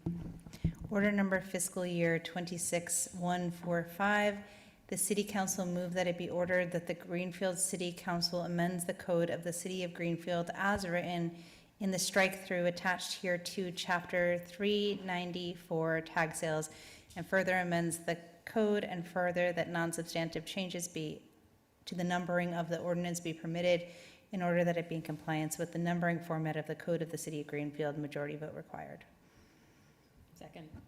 This received a positive unanimous recommendation, and I can just share the background of this. This was one of the ordinances that we looked at through the ordinance review last year, and how the tag sale ordinance is currently written is that people need to register for a tag sale. Otherwise, various authorities could show up. And I think a lot of people are not aware of this. And I initially talked to Chief Dodge, and he was like, this is a licensing issue. I don't want to be, I'd rather not. You could speak for yourself, but I initially checked in with Chief Dodge, and then licensing, I worked with the mayor's chief of staff on this, who was at that time tending to the licensing, and we agreed that it was reasonable, and then with the committee agreed that it was reasonable that no person shall conduct a tag sale for more than 2 consecutive days or 3 weekends per year without registering, because the concern that both of them raised was that otherwise it becomes like a standing business. I also shared with the mayor's chief of staff that ultimately at some point it could be interesting, and this was from Chief Dodge, there are several different ordinances, the pawn brokers and the tag sale and junkyards. We have many ordinances that could be woven together. We chose not to do that. This was the key piece, just wanting to make sure people are able to have some tag sale without having to go to the Board of License Commissioners. So and it received a positive unanimous recommendation. Councillor Minhas. So if I'm understanding this correctly, this right now as a status quo is you have to have a license or a permit to have a tag sale. But with this, you can have one without a permit if it's less than 2 days in a row or 3 weekends in 1 year. So this makes things easier. If you like tag sales, this is easier. We can have That's more tag correct. sales. That's correct. It's not adding As more. long as you're not creating a new business, a standing business within reason, yes, that is correct. Councillor Sibbison-Ells. And what about the signage? Does that change anything about, I saw something about that you're not supposed to have signs on trees or like on property that's not your own, like on the street. Is that? This doesn't change signage. It could be that signage That is was already- another, the ordinance review was such a, it feels, I'm surprised to say that this is from the ordinance review because that was over a half a year ago. So it's possible that the signage ordinance also interacts with this, which is part of why I've been advocating for counselors when they bring new ordinances forward to do it in one, with the advice from the people I've spoken with who've said, look, this can be a mess when there's many ordinances that are not integrated with each other.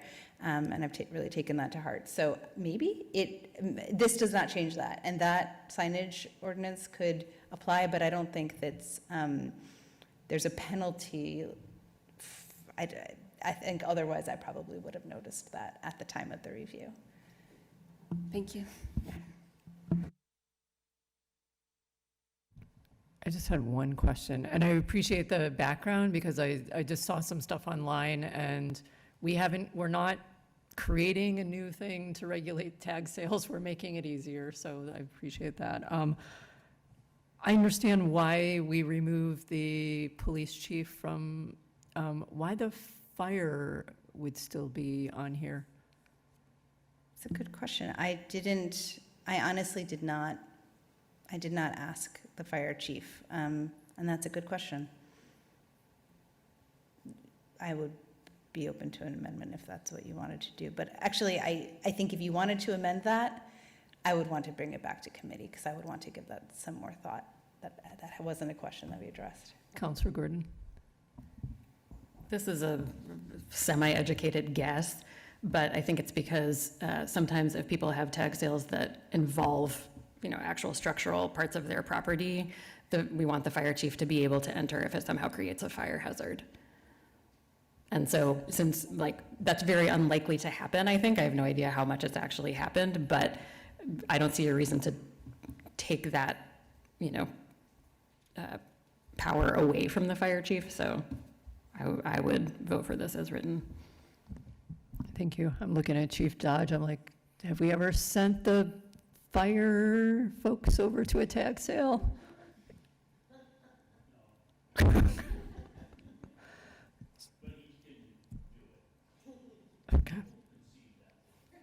Okay. Councilor Minos. I will also say, most tag sales are on the weekends and stuff.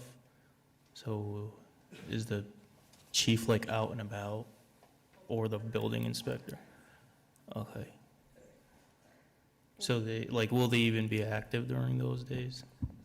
Well, it says chief of the fire department or inspector of buildings or persons authorized by them. So I think it's just basically anyone from a building inspection or fire but has the right to enter if they feel they need to.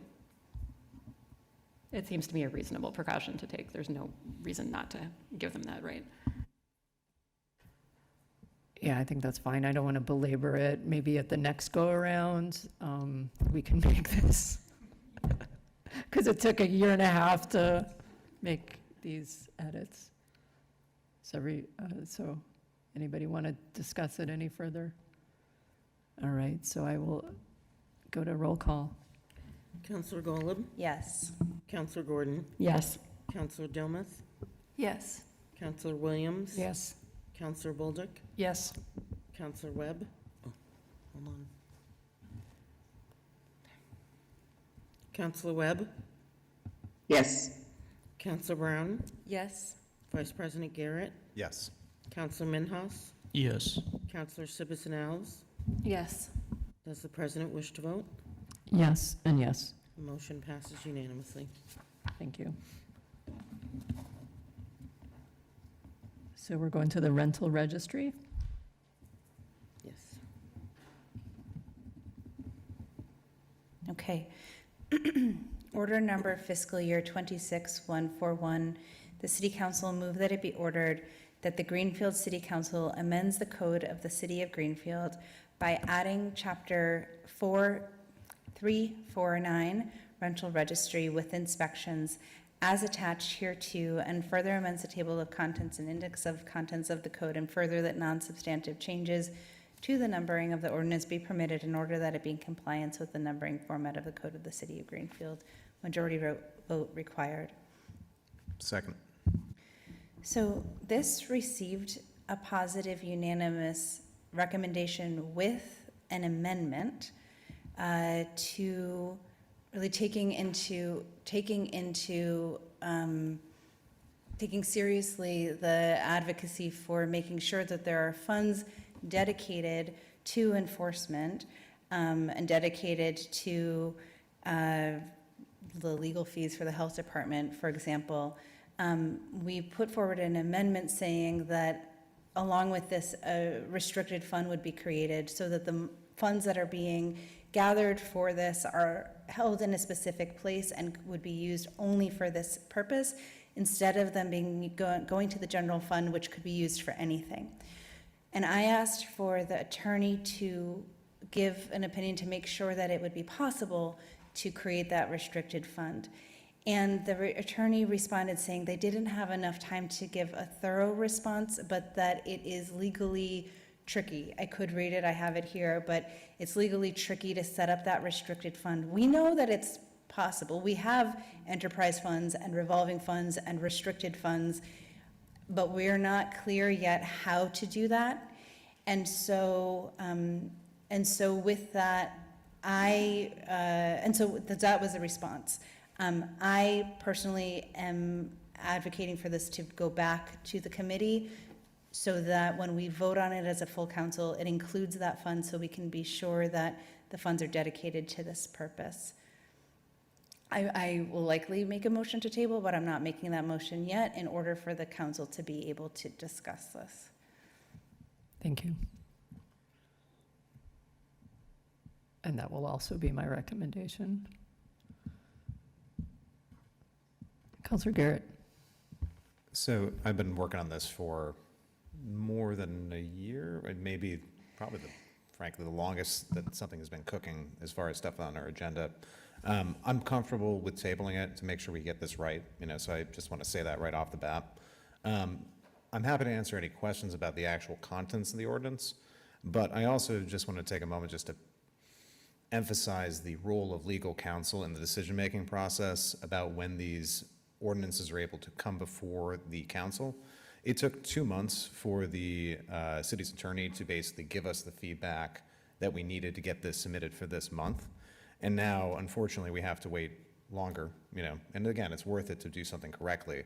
But the idea of having a city attorney that is employed by the city is something that I've talked to a number of folks about, before. And I just think it's worth considering if that would make this process smoother, if we had somebody who we weren't paying an hourly rate to answer these kind of questions. So that's really the only kind of additional thing I want to add. Again, if folks have questions about the registry, I'm not going to belabor it now because it's going to be coming back. But that's kind of where I'm at. Thank you. Councilors, any questions? I know this is going to come back around. Councilor Minhas. I'm not on the committee, but I generally like this idea. The only thing that really kind of concerns me are the exemptions. And so I just say when it goes back into committee, if that's something that you guys can consider. One of my first works as city councilor was looking at the living conditions in some of our housing provided by our nonprofit agencies, and it was absolutely abysmal, and nothing could be really done about it. And I don't like that they're just completely given carte blanche to do whatever, and this doesn't include them. I mean, if we care about the living conditions of folks, I think the living conditions of the most vulnerable should matter to us as just as equally. Councilor Garrett. So there's limited legal authority in some of these instances. So the list of exemptions, most, including nonprofits, we can't go in and inspect something run by the state. That's not something we have the ability to do. So this ordinance originally, and this is getting into details I was going to kind of skip, originally had a mandatory inspection process. And so there are certain kinds of housing units that we cannot go into, and that's kind of where the exemption list came from. I think it's a good idea to, again, we have another chance to look at it closely, happy to. But that's really where that's coming from, more than anything else. But the mandatory inspections piece also, there was some feedback from the attorney that needs to be addressed, so that's why that's not currently in here, in case folks are wondering. It's titled with inspections. Right now, those inspections are not in there, but the plan is to bring them back. Councilor Gordon? This is just a comment on the exemptions list. Also, I know that so much work has gone into this draft, and it's greatly appreciated. And I think actually somewhat recently in the process, someone came from my precinct from the mobile home park in Greenfield that I think is pretty hidden, and a lot of people don't even know that it's there, but it's in precinct 2. And he came with concerns about the way that the previous draft would impact the folks in his mobile home community. So I just want to appreciate that you were open to that feedback and changes were made swiftly. And I know he appreciates it, and the folks in that park appreciate it as well. I also appreciate the comments from our good landlords that are working to make sure that they have clean and more than livable conditions. And I know that from those of us who knocked doors for some of the housing stuff and who worked on some of the registry have also seen some conditions that are just appalling that people are living in. And I think it will behoove us to look at some of the comments about legal processes and those funds and, where our priorities are, and maybe putting something to make sure that people do have the resources to both make the complaints, but also for landlords then to be able to make the changes that need to happen, and that we as a city can follow through on those complaints that happen. So I think that's been heard. Councilor Golub?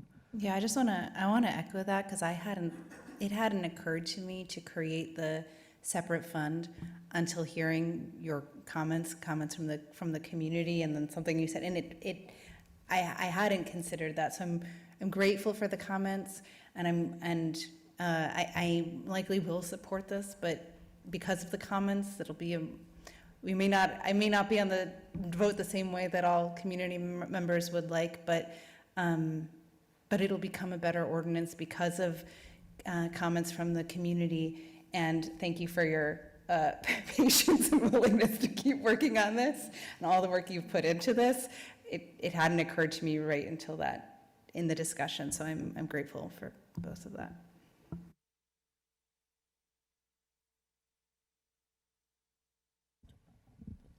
Thank you. So if there's a motion to table, I will take that motion from someone. I saw Councilor Williams, because she wanted to be first on that one. And then I think Councilor Garrett seconded it, if I saw that correctly. All right, we'll do a roll call. Councilor Golub? Yes. Councilor Gordon? Yes. Councilor Dilmuth? Yes. Councilor Williams? Yes. Councilor Bolduc? Yes. Councilor Webb? Yes. Councilor Brown? Yes. Vice President Garrett? Yes.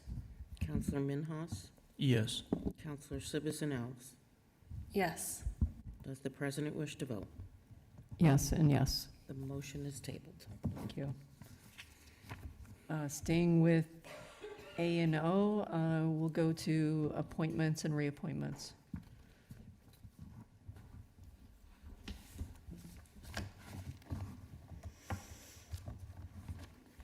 Okay. Should I scroll down? Order number fiscal year 27008. The City Council move that it be ordered that the Greenfield City Council pursuant to Charter Section 210 affirms the following appointments and reappointments by the mayor. Agricultural Commission, Maeve Dillon, term to expire December 31st, 2027, to fill remainder of term of Elizabeth Nett, who resigned February 5th, 2026.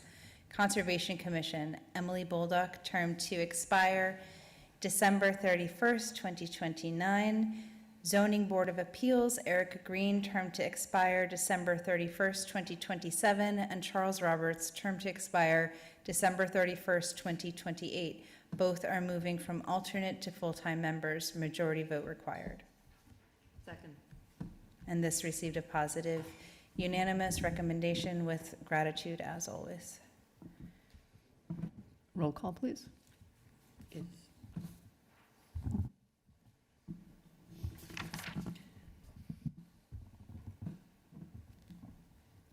Counselor Golem, Yes. Counselor Gordon, Yes.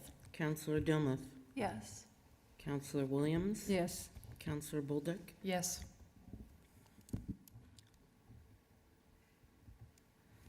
Counselor Webb, Yes. Counselor Brown, Yes. Vice President Garrett, Yes. Counselor Minhas has left the rail, Counselor Sibbison Alves, Yes. and Counselor Wondolowski. Yes and yes. The motion passes unanimously. Thanks. I can see our energy is waning, so let's take a break for 10 minutes, y'all.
think we can get this done, and I'm not going to say a number, because then it will go till 11, so.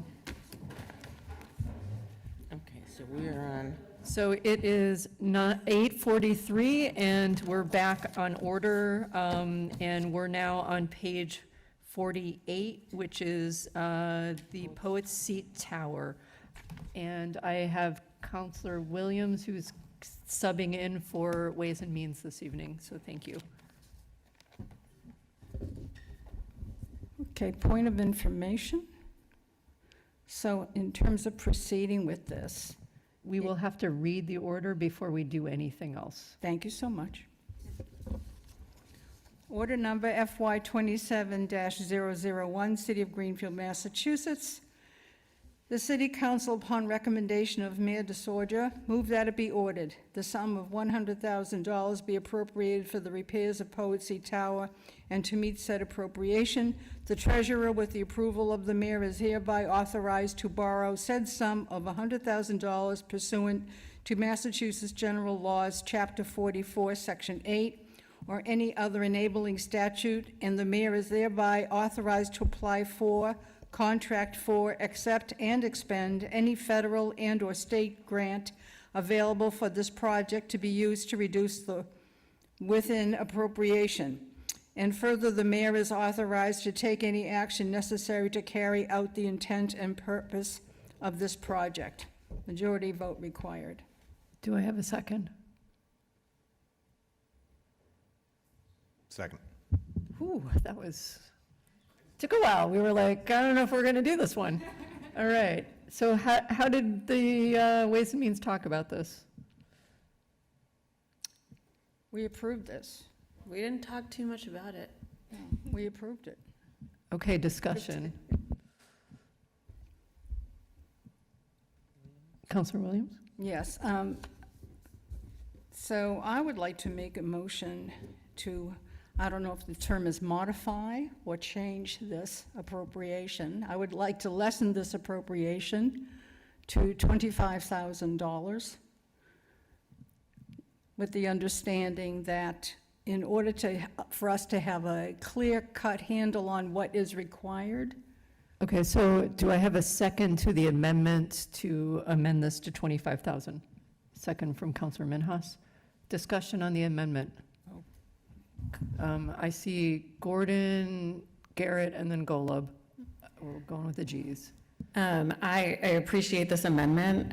I would be in support of amending the next motion to do that, but I don't think that we should be borrowing anything unless we absolutely have to.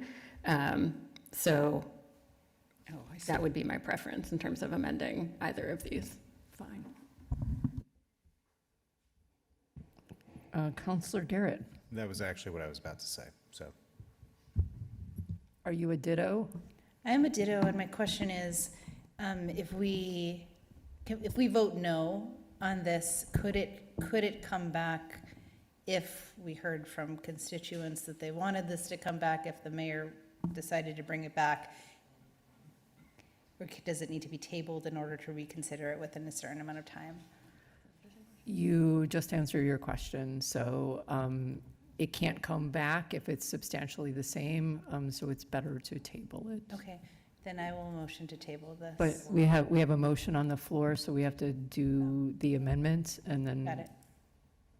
So any other comments on the amendment? Okay, let's have a roll call on the amendment, please. Okay. So no. No. Can I withdraw the amendment?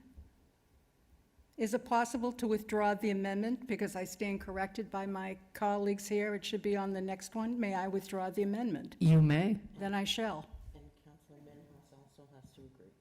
Do you agree? He agrees. So be Okay, it. so now we're back to the main motion, which is $100,000 from borrowing. Is there any discussion about that? Is there a motion that is related to it? If there's no more discussion, then there is a motion to table this order. Is there a second? Second. Thank you. Okay, let's take a roll call, please.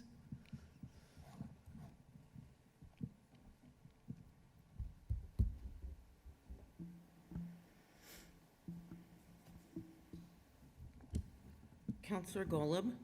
Yes. On the motion, excuse me, on the motion to table, Counselor Golub, Yes.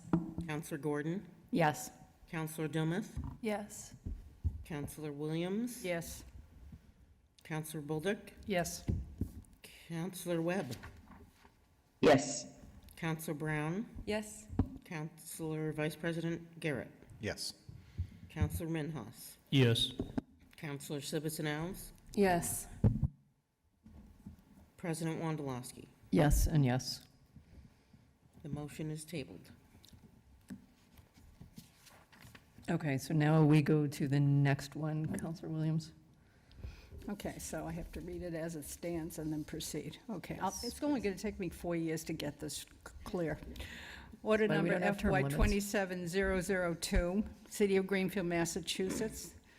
The City Council, upon recommendation of Mayor Disorder, move that it be ordered the sum of $100,000 be appropriated for the repairs of Poet Seat Tower, and to meet said appropriation, transfer said amount of $100,000 from the Capital Stabilization Fund. Majority vote required.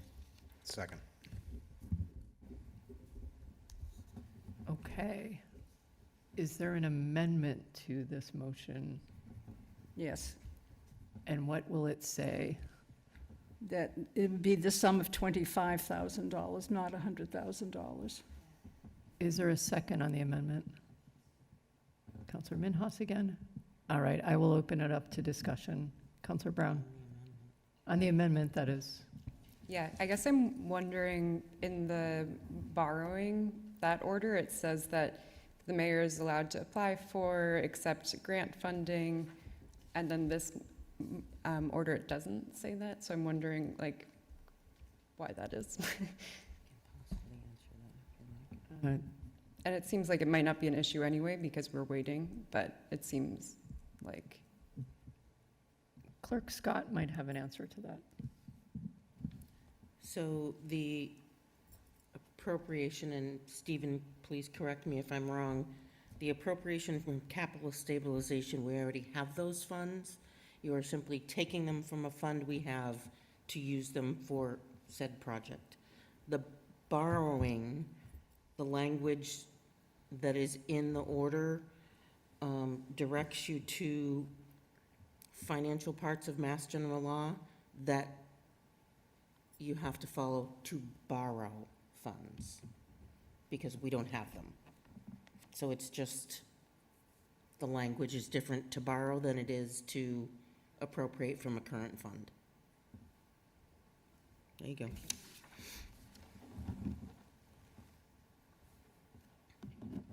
So we're still on the amendment. So we're still on. Counselor Gordon? Yeah, I just want to say that I am in support of this amendment. I think that we had a lot of good questions and consideration of this earlier this evening when we were speaking with the mayor.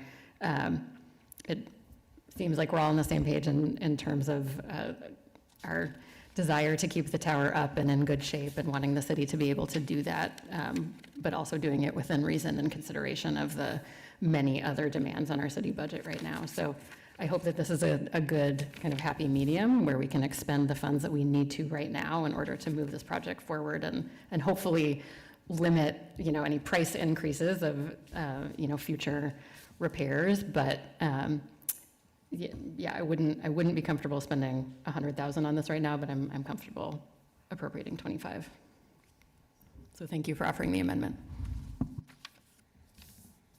I too really appreciate the amendment because coming into this meeting, I was thinking I was just going to table or vote against it with a really heavy heart. When I remember when I moved to the Valley in the fall of 2000, it was the fall of 2000, not knowing this area, we went up on top of the Poet Seat and looked. It was a beautiful October day. It was some of the best leaves I've ever seen. And so I love the Poet Seat Tower. It is iconic for Greenfield, and I didn't know that at the time, and ended up then moving to Greenfield. But when we don't know what our situation is, it just felt really hard to borrow money when we have so many competing interests. So, I want to make sure that our sewage is cleaned, maybe before I worry about the tower, unfortunately.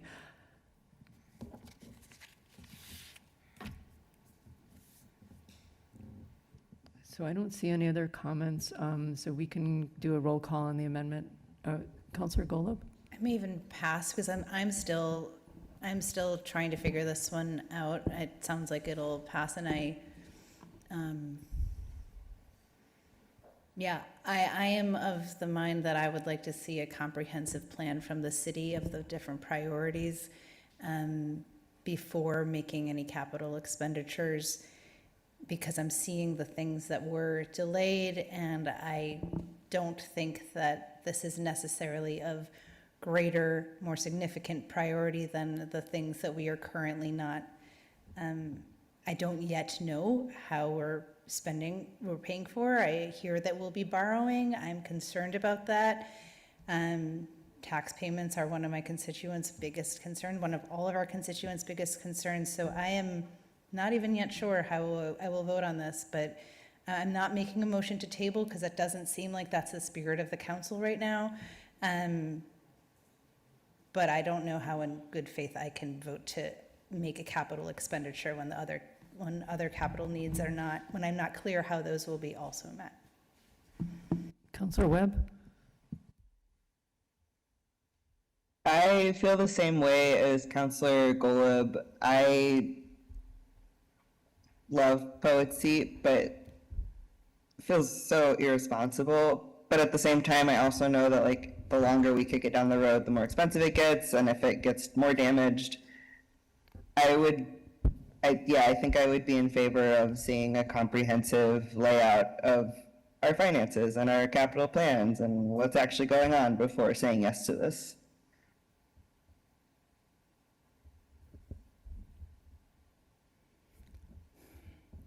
Counselor Williams? Yeah, I actually would like to argue against that position in terms of what we're talking about is getting a general assessment done of what are we looking at. This is not, I moved to do this based upon wanting to see something concrete in terms of a plan to have an actual real estimate from a structural engineer to actually move towards getting it on the historical register, which will, save us money down the road. I think that I have gotten a number of emails regarding this, and people wanted me to vote for the original cost because they see this as something very important to the town. So I understand, when things are tight, it's extremely hard to make decisions around this, but I think we've gone from looking at a $200,000 possibility tonight to a $25,000 possibility to basically get a grounded assessment going forward of what this is going to cost. And based on that, that's when we can decide what we're going to do. I mean, if we're looking at if we're looking at $600,000, what are we looking at? We don't know what we're looking at, really. We're basically doing guesstimates at this point. We need the structural engineer to take a look, do an assessment, and give us a formal estimate of what it's going to be. So I think we should move forward with this. Thank you. Counselor Dillamith? Yeah, I'd just like to agree with Councillor Williams. It seems like this is and also Councillor Gordon, and also acknowledge Councillor Golub's reservations.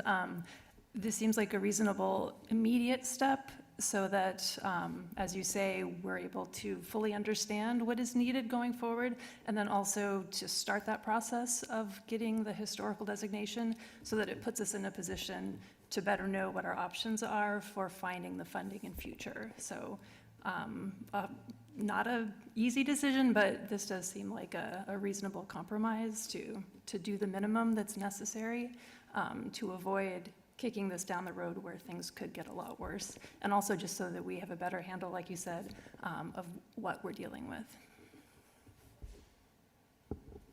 Counselor Brown?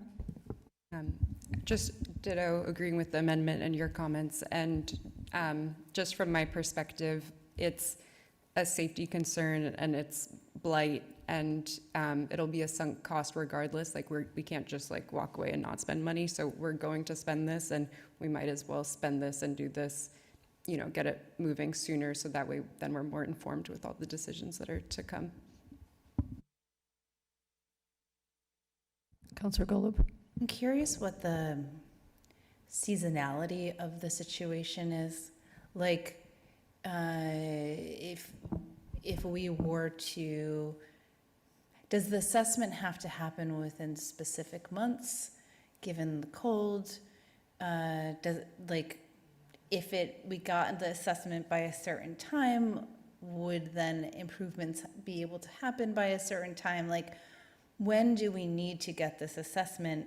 Or could we table it a month to get a comprehensive plan from the city, or 2 months to get a comprehensive plan from the city and have that? Like, how long does it take to contract engineers? What's the timing? Does anyone have a sense of the timing? Does this question make sense? I don't know the timing of engineering assessments or historical applications. Councillor Garrett and then Councillor Minhas. I do not have an answer to the engineering question, but as you're describing that, I'm just imagining Poet's Seat sliding down the mountain, and genuinely, and it's like, I just want to know that that's not going to happen. So for me, this is almost like an insurance policy to keep that eventuality. You know, again, that's an offside chance, but the arguments about having more information are persuasive to me. You know, so that's ultimately where I come down to it. Councillor Minhas? Yeah, I don't have like a specific timeline, but like looking at it consecutively, if we delay the engineering, we're essentially delaying any type of preliminary or initial construction on it, which means that then you go through another winter cycle, which leads to more cracks, which leads to more issues, and then you have the thawing again in the spring, and you might not even, like Councilor Garrett just said, you might end up having to deal with something that's way worse.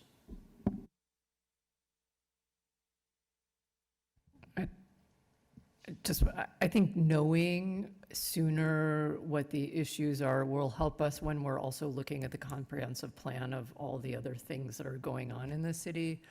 And I appreciate your point about winter damage.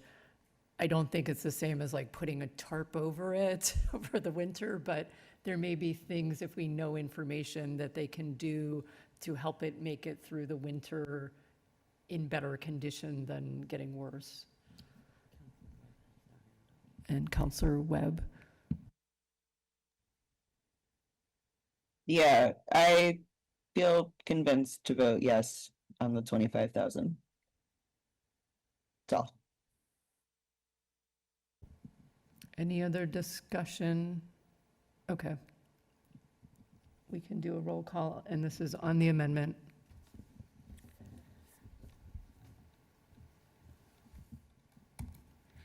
Councillor Golub? Pass? Councillor Gordon? Yes. Councillor Dumas? Yes. Councillor Williams? Yes. Councillor Bolduc?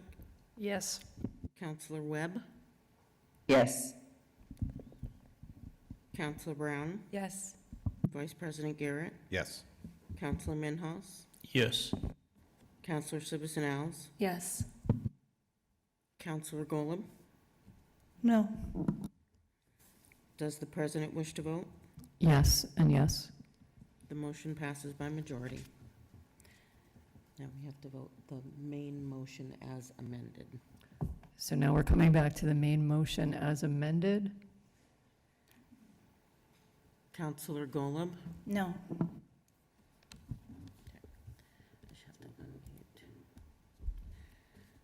Councillor Gordon? Yes. Councillor Dumas? Yes.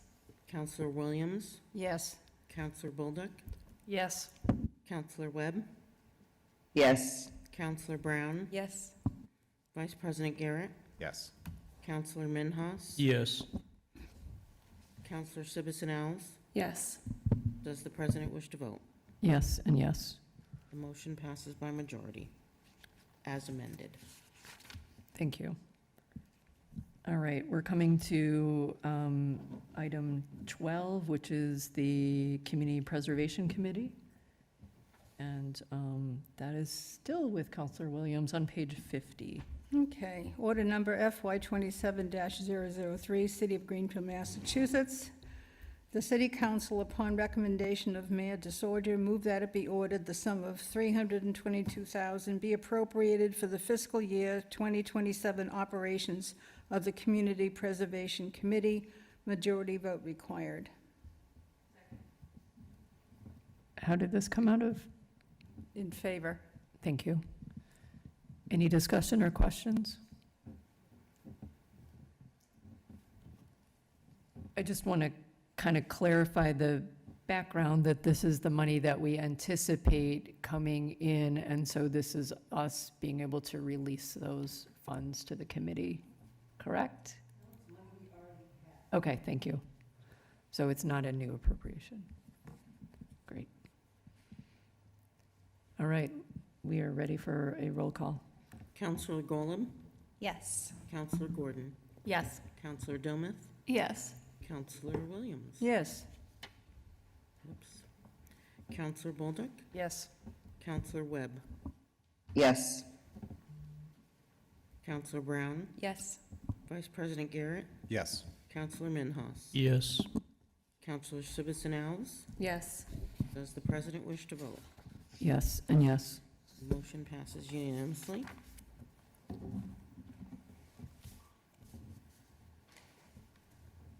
This is Ways and Means. More ways and means, so, would anybody like to give Counselor Williams a break? No, they don't want to give me a break. It's a tough crowd. Yeah, the beanies, okay. Order number FY 27004, City of Greenfield, Massachusetts. The City Council, upon recommendation of Mayor DeSorger, move that it be ordered pursuant to Mass General Law C-150E-7. The City Council approves the Memorandum of Agreement, MOA, between the City Hall clerical and library employees, United Electrical, Radio and Machine Workers of America, UE, a fine union, and its affiliate Local 274 of the United Electrical, Radio and Machine Workers of America and the City of Greenfield. Majority vote required. Point of information, the union has ratified this already. Thank you. And I assume this got a positive recommendation? Yes, ratified means yes. Oh, yes, we thought it was a good idea. Okay. We know the union thought it was a good idea. Thank you. Yeah. Any discussion? All right, we're going to vote now. Counselor Golub, Yes. Counselor Gordon, Yes. Counselor Dometh, Yes. Counselor Williams. Yes. Counselor Bolduc, Yes. Counselor Webb. Sorry, I have to unmute you. Counselor Webb, Yes. Counselor Brown, Yes. Vice President Garrett, Yes. Counselor Minhas, Yes. Counselor Citizen Alves. Yes. Does the president wish to vote? Yes, and yes. The motion passes unanimously. Thank you. And now we're at the MOA with the DPW. Order number FY 27007, City of Greenfield, Massachusetts. The City Council, upon recommendation of Mayor DeSorger, move that it be ordered pursuant to Mass General Law C-150E. Number 7, the City Council approves the Memorandum of Agreement, MOA, between the Department of Public Works and its affiliate Local 424 Unit MADIV 116 of the United Public Service Employees Union and the City of Greenfield. Majority vote required. This memorandum of agreement was also ratified by the union. And that was done in the correct order, so, Ways and Means recommendation. yeah, Did she give it? she did. Oh, I didn't hear that. Sorry, what?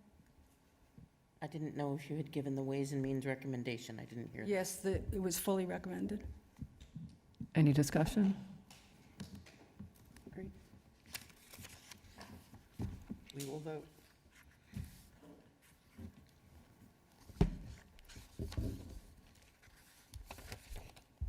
Counselor Golub, Yes.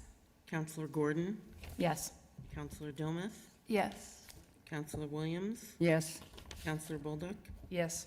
Counselor Webb, Yes. Counselor Brown, Yes. Vice President Garrett, Yes. Counselor Minhas, Yes. Counselor Sibusan Alves, Yes.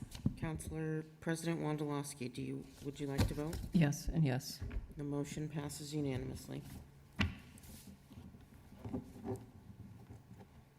All right, now we're moving to the year-end transfers, and I know we talked about this. No, we have another Oh, memorandum. sorry, I missed one. Yep.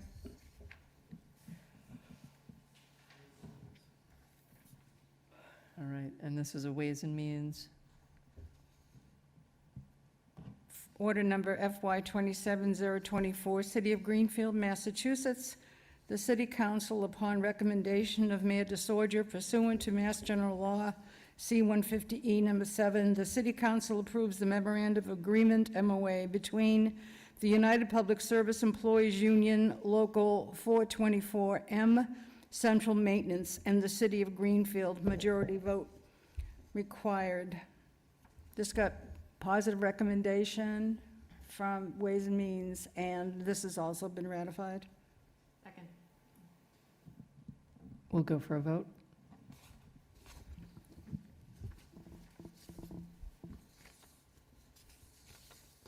Counselor Golub, Yes. Counselor Gordon, Yes. Counselor Dilmuth, Yes. Counselor Williams, Yes. Counselor Bolduc, Yes.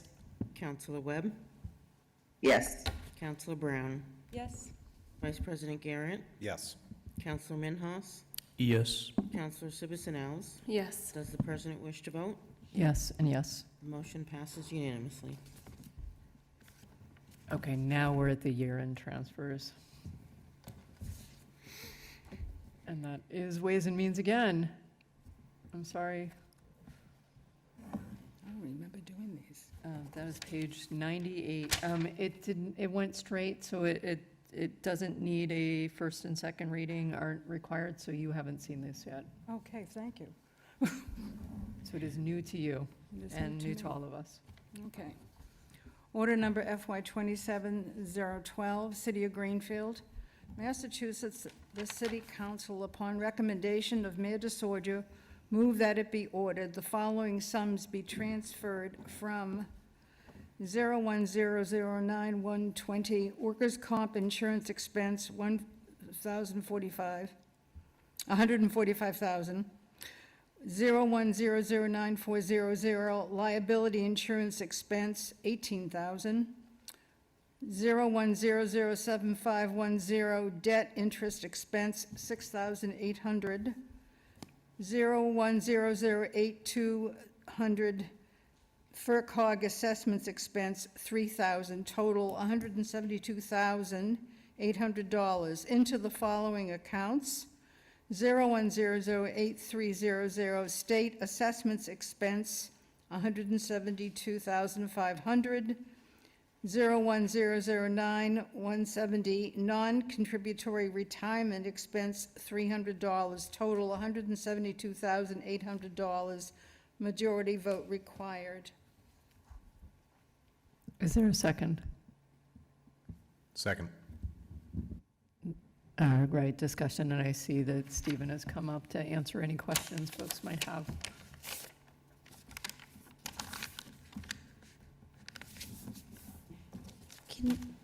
Counselor Golub. Can you explain what we're doing here? I was told to speak louder, how about that? So at the end of the year, there are some accounts that are in the negative and some accounts that are in the positive. And by DOR, as well as city charter, by July 15th, we have to make these transfers in order to balance everything. So what's happening here is that for workers' comp insurance expense, the 1, 2, 3, 4 at the top, they all ended the year in positive, whereas these accounts at the bottom ended the year in negative.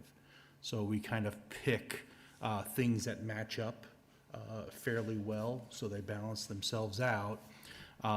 So it's going to, the transfer is going to go from those 4 accounts to these 2 accounts in order to make them zero for the end of the year. And at the end of the day, all these transfers offset one another. So all the positives are offset by the negative. And for FY '26, we ended the year with a positive balance of, and I can give you that exact number, $766,000. So. Say that number again. 766,000 positive. Overall with the entire budget, Yes. which would have been free cash if we had been able to certify it? This free cash was based upon, it's a year in arrears.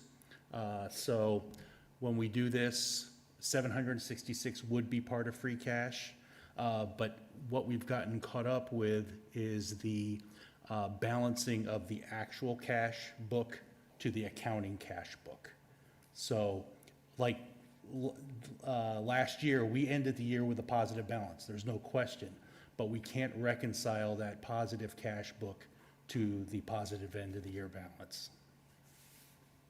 And what happens if we were not to vote yes on one of these because we believe that one of the accounts, that there's an item here and it's not this one that needs more money? And like, what if we were to vote no on one of these? What happens? The year's over. So we can't spend any money out of FY '26 budget anymore. So that's kind of a non-issue. And then if you vote no on any one of these transfers, that department would be out of balance, and then we would have to later on take that out of stabilization. Okay, so if we were to vote, I'm just going to say what you just said again. So Okay. if we voted no on one of these, all of the items above the second in the following accounts, the ones on the top have more money. They have money left over. The ones on the bottom are in the negative. If we voted no on one of these, the ones in the negative would need to be balanced with capital stabilization? I'm sorry, general stabilization. Okay. I'm sorry, Okay, with general stabilization. Okay. And has that happened? What would happen if one of the account on the bottom was balanced with general stabilization and we voted no on it? We voted no. The bottom one was filled with general stabilization.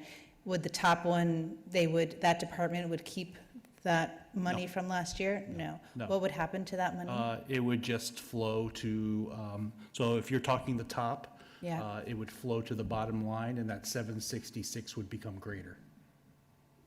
Can you? I'm sorry, what? the ending balance of 766 would increase The ending. by whatever was not voted. The ending balance, just the general fund, it would be the general general fund fund. ending It balance, wouldn't yeah. remain in that department. No, it certainly would not. FY '26 is done. Okay. Okay, thank you. Sure. Just one comment before Councilor Gordon. So I want to make, you always want to end the year with all of the department budget accounts at zero. So you don't want negative and you don't want positive. And what happens is you might have, you're guessing and budgeting, and so you allocate a certain amount, and that department goes a little bit over on buying erasers, and another department bought fewer erasers, so you're moving money from account to get to zero. Yes. Okay. That's exactly it. Thank you. All All right, Counselor Gordon.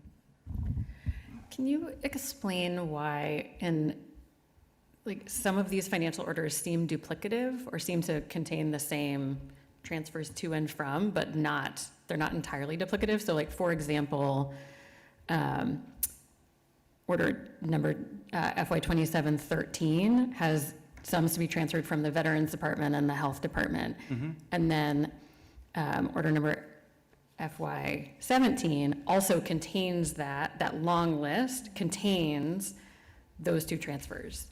So like the long list in 17 contains some but not all of the transfers that are outlined in a couple of the other orders, and I'm wondering why that is.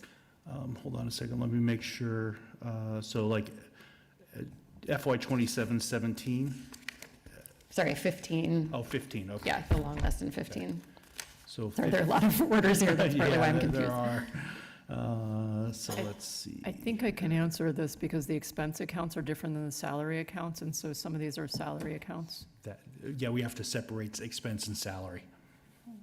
Just like when we vote as a council, we vote separately for the salary portion of the budget.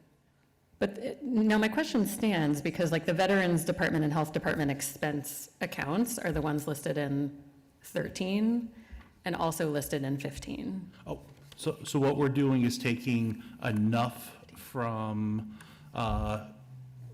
enough of their surplus to balance those accounts, and then the rest of the surplus for a different area. Can you explain that to me like I'm Okay. 5? So let's see here. We have an expense, Veterans Department, 12,000. And then we have it duplicated here on 15 for another 12,000. So the total available in that account was 24,000 or more. Okay, So that's why. that's what I needed to know. Thank you. And it's really the exact same amount. Did you just like take the full amount and split it in half between the two orders? It could have been like 24,311, but we only Right. needed 12 out of each. Right. Yeah. The Health Department one is just a much more specific number that Yeah. was the same in both places, so that's why I was confused. Thank you. Sure.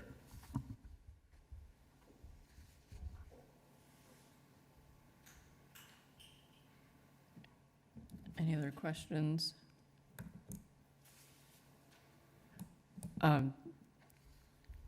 So the state assessments expense, which seems very high, and maybe just explain to me how that ends up with 172,000 in the So- negative. So when we budget for the state assessment expense, so those are everything on the cherry sheet on the assessment side, as well as, school choice and that. So when those assessments actually come in, they could come in a little bit higher, and in this case, it did.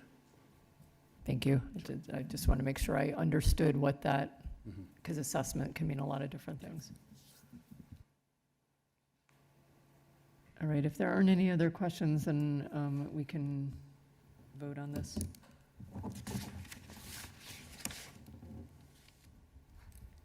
Counselor Golub, We're voting on 012, correct? correct. Yes. Counselor Gordon, Yes. Counselor Dilmuth, Yes. Counselor Williams. Yes. Counselor Bolduc, Yes. Counselor Webb, Yes. Counselor Brown. Yes. Vice President Garrett, Yes. Counselor Minhas. Yes. Yes. Thank you. Counselor Sibusan Alves, Yes. does the president wish to vote? Yes, and yes. The motion passes unanimously. All right, so we're going to, next order, page 99. Order number FY 27013, City of Greenfield, Massachusetts, the City Council, upon recommendation of Mayor Disorder, move that it be ordered the following sums be transferred from 01005430, Veterans Department expense, 12,000, 01005110, Health Department expense, 10,155, total of $22,155 into the following accounts: 01006-100, library expense, $22,100. 01005-440, Human Rights Commission expense, $55, for a total of $22,155, majority vote required.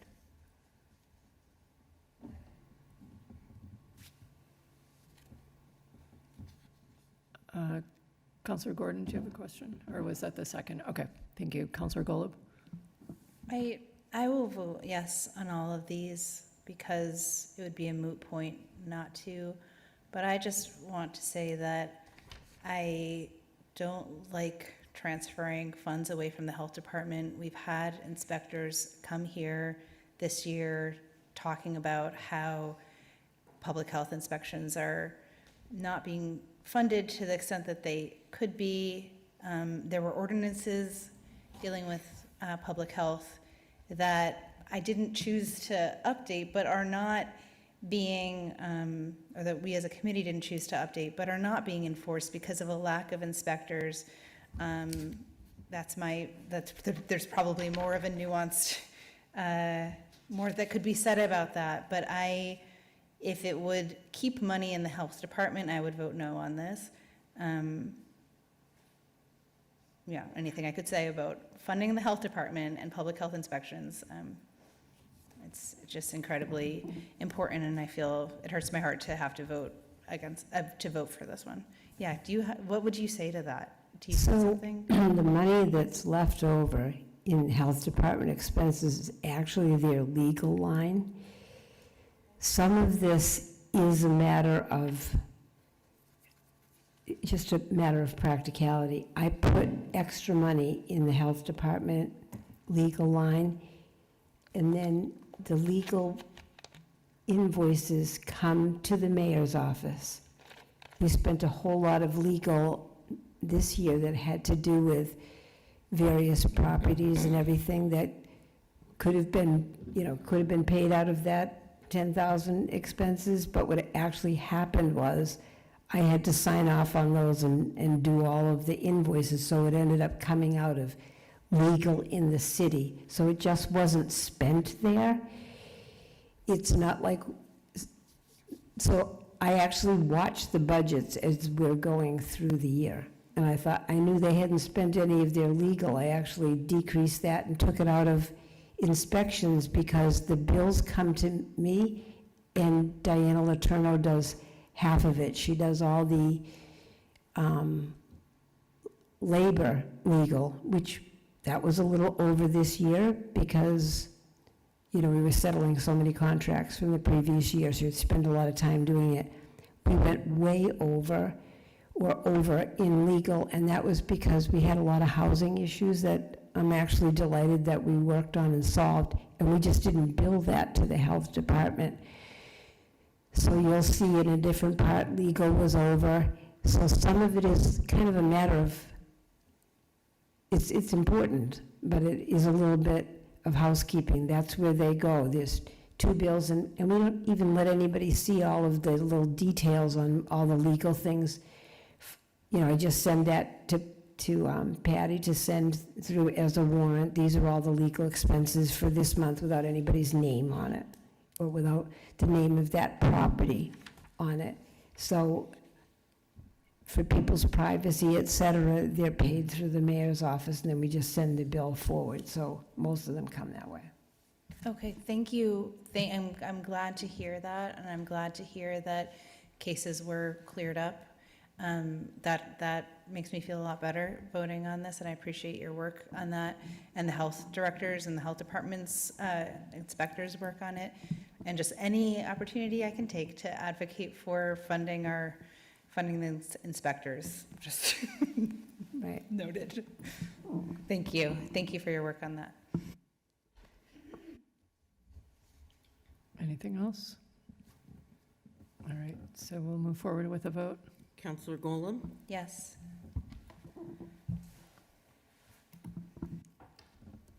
Counselor Gordon? Yes. Counselor Dilmuth? Yes. Counselor Williams? Yes. Counselor Bolduc? Yes. Counselor Webb? Yes. Counselor Brown? Yes. Vice President Garrett, Yes. Counselor Minhas, Yes. Counselor Sibisanals, Yes. and does the president wish to vote? Yes and yes. Motion passes unanimously. All right, next order. Order number FY 27014, City of Greenfield, Massachusetts. The City Council, upon recommendation of Mayor DeSorger, move that it be ordered the following sums be transferred from 01006100 library salaries, $16,000, 01009150 employees' life insurance, $500, for a total of $16,500 into the following accounts: Recreation Department salaries, $16,500. Majority vote required.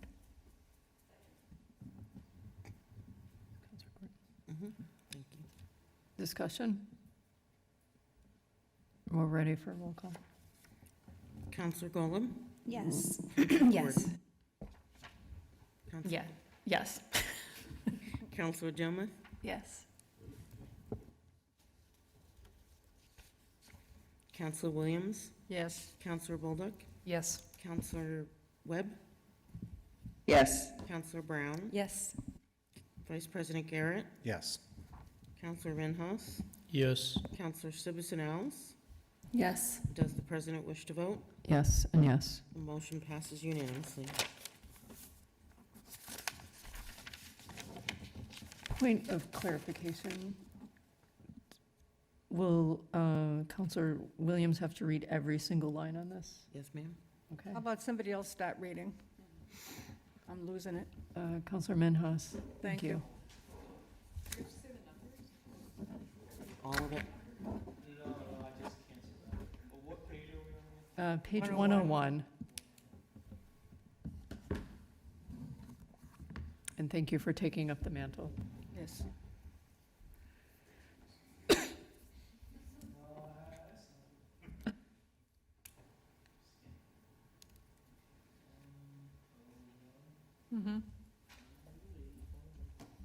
Okay, order number FY 27-015, City of Greenfield, Mass. City Council, upon recommendation of Mayor DeSorder, move that it be ordered the following sums be transferred from expense department number 01001110, City Council, amount 9,000.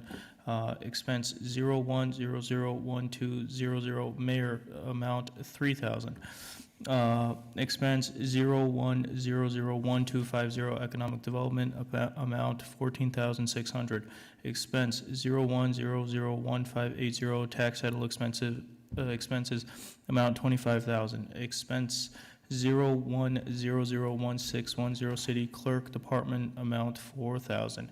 Expense 01001620, Elections Department, amount 2,000. Expense 01001630, Registrar's Department, amount 11,000. Expense 01001910, Central Services, amount 45,000. Expense Department 01003990, Tech School Assignments, amount 50,000. Expense 01004110, DPW Admin and Engineering, amount 11,000. Expense Department 01004220, DPW Highway Division, amount 6,000. Expense Department 01004250, DPW Traffic Division, 8,000. Expense type Department 01004310, DPW Landfill, amount 5,000. Expense Department 01004330, DPW Waste Collection, amount 15,000. Expense Department 01004380, DPW Parks Division, amount 30,000. Expense Department 01004670, Street Cleaning, amount 5,000. Expense Department 01004700, DPW Trash and Recycling Fees, amount 30,000. Expense Department 01004910 DPW Cemetery, amount 6,500. Expense Department 01005110, Health 10,155 amount. Expense Department 01005430, Veterans Department 12,000. Department 01007100, Debt Services 270,000.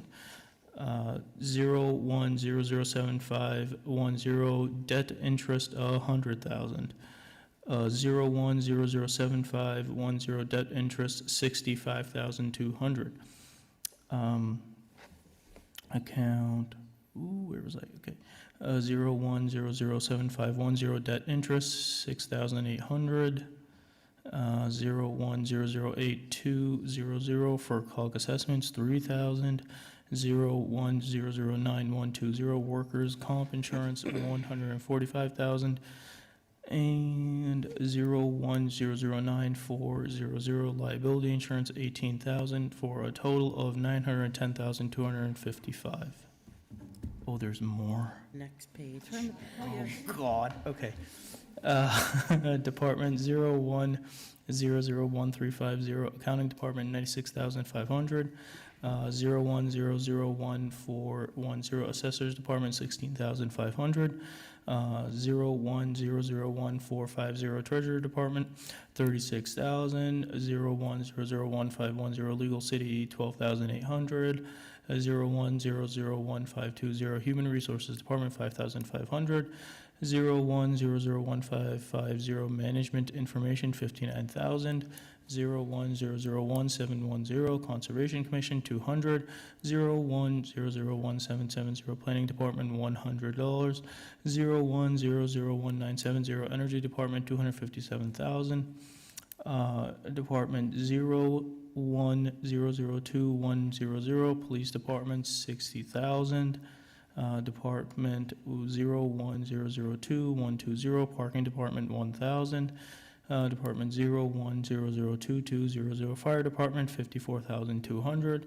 01004210, DPW City Yard, amount 3,000. Department 01004290, DPW Service Division 95,000. 01004350, DPW Transfer Station 18,500. 01005440, Human Rights Commission $55. 01006100, Library 22,100. 01008300, State Assessments 172,500.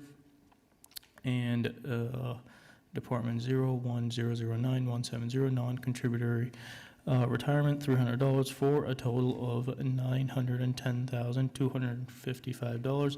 Majority vote required. Second, and bravo.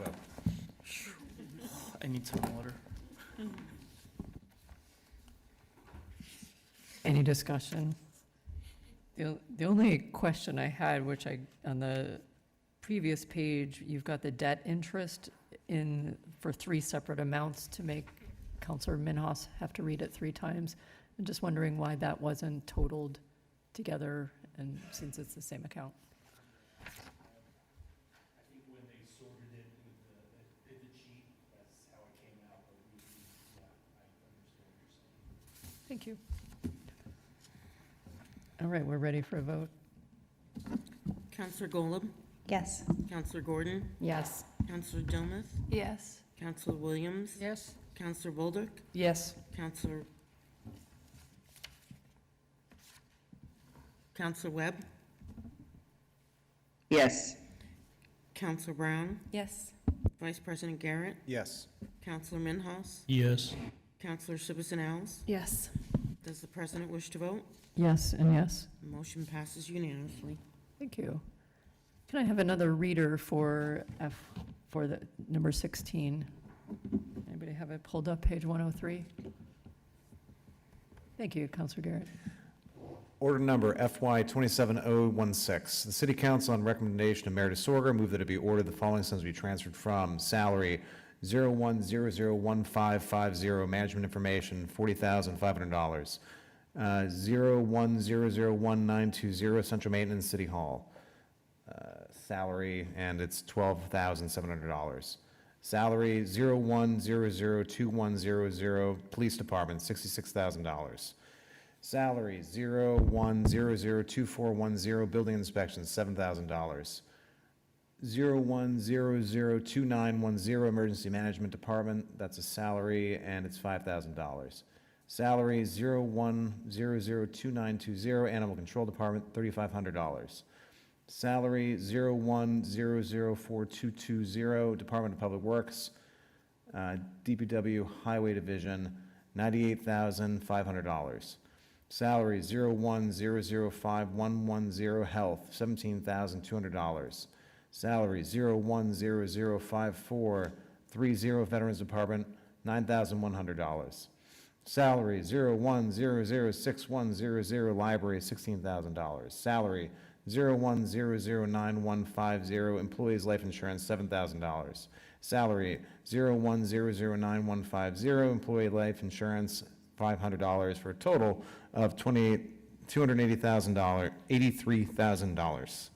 And it goes on into the following accounts. Salary 01001200, Mayor, $26,000.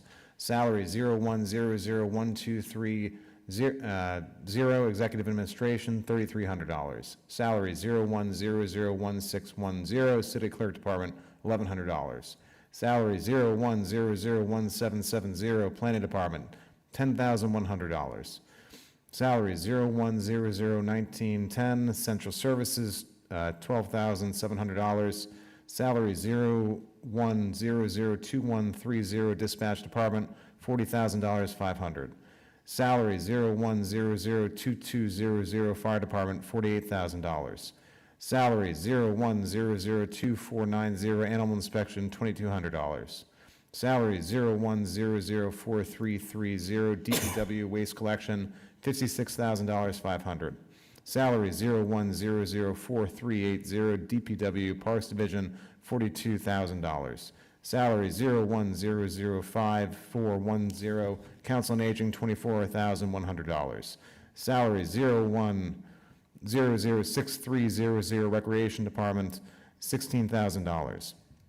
Salary 01006300, Rec Department, $500, for a total of $280,000. Majority vote required. $283,000. Did I get a second? Second. Thank you. Discussion, Councilor Brown.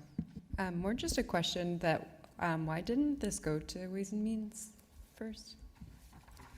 Because it They was didn't have done enough at time. 7, it was finished at 7:40 PM on Friday by the accountant. That's why. And we didn't close it. The fiscal year closed out after June 30th, so July 1. So we had, 6 or 7 working days to get this done. I'm wondering if it would be useful if they could put it on their agenda for next time, even just to dive into why certain things are under and over potentially. So, yep, we can break that down at Ways and Means if you want, but many times, like a salary could be over. I'm looking at one that's in hours, and I thought a person left that was there for probably 30 years, so we didn't take that out of compensated absences. It came out of, mayor's salary line, that somebody's leaving and they have a lot of, sick time or whatever. That can make an overage in the salary line. But I do know some of them, so if you have particular questions.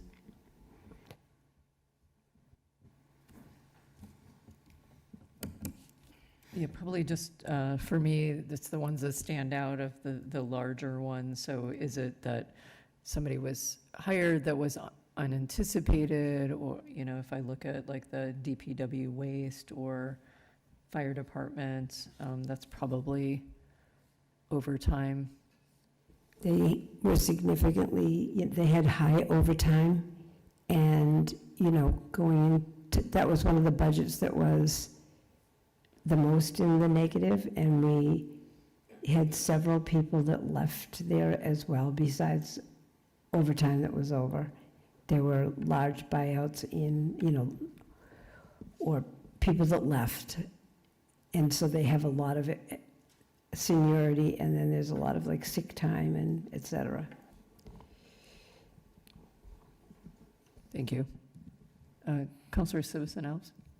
Just to say that we did spend some time in Ways and Means discussing this before the budget season started in, I think, January, February. All the overages, underages. Thank you for the clarification. I don't see any other hands, so we can vote. Counselor Golub, Yes. Counselor Gordon, Yes. Counselor Dometh, Yes. Counselor Williams, Yes. Counselor Boulder, Yes. Counselor Webb, Yes. Counselor Brown, Yes. Vice President Garrett, Yes. Counselor Minhaus, Yes. Counselor Sibusan Alves. Yes. Does the president wish to vote? Yes and yes. The motion passes unanimously. Page 17. These are a lot, you all. Counselor Gordon wants to read it. Thank you.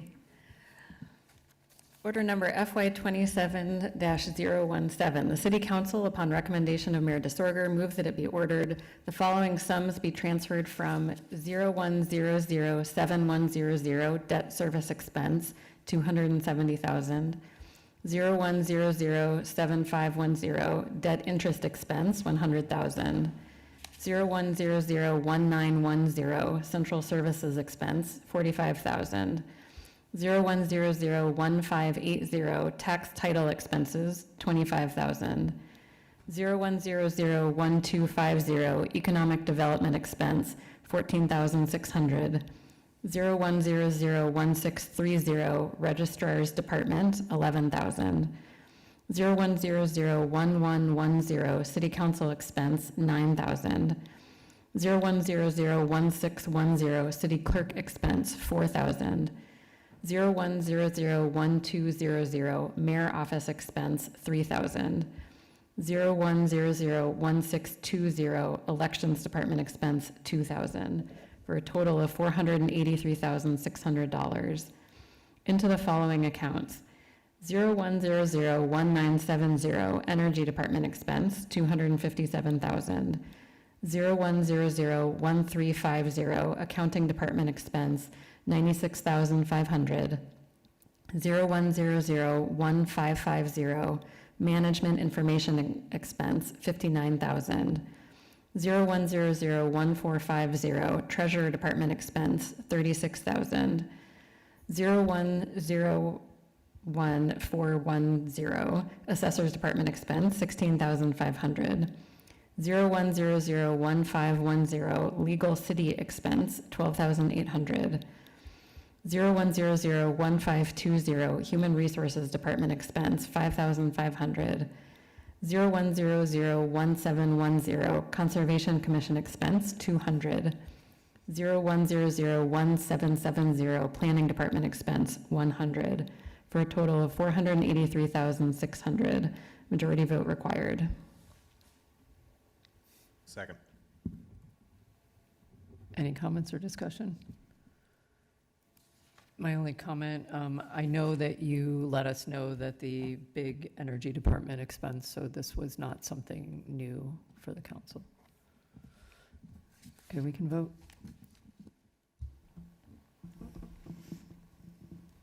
Counselor Golub, Yes. Counselor Gordon, Yes. Counselor Dometh, Yes. Counselor Williams, Yes. Counselor Bullock, Yes. Counselor Webb, Yes. Counselor Brown, Yes. Vice President Garrett, Yes. Counselor Minhaus, Yes. Counselor Sibusan Alves. Yes. Does the president wish to vote? Yes and yes. The motion passes unanimously. All right, page 106. Thank you, Councilor Gordon. Order number FY 27-018. The City Council, upon recommendation of Mayor DeSorger, move that it be ordered. The following sums be transferred from 0100-1550.5111, Information Management Salary, $40,500. 0100-1920.5111, Central Maintenance Salary, $12,700, for a total of $53,200.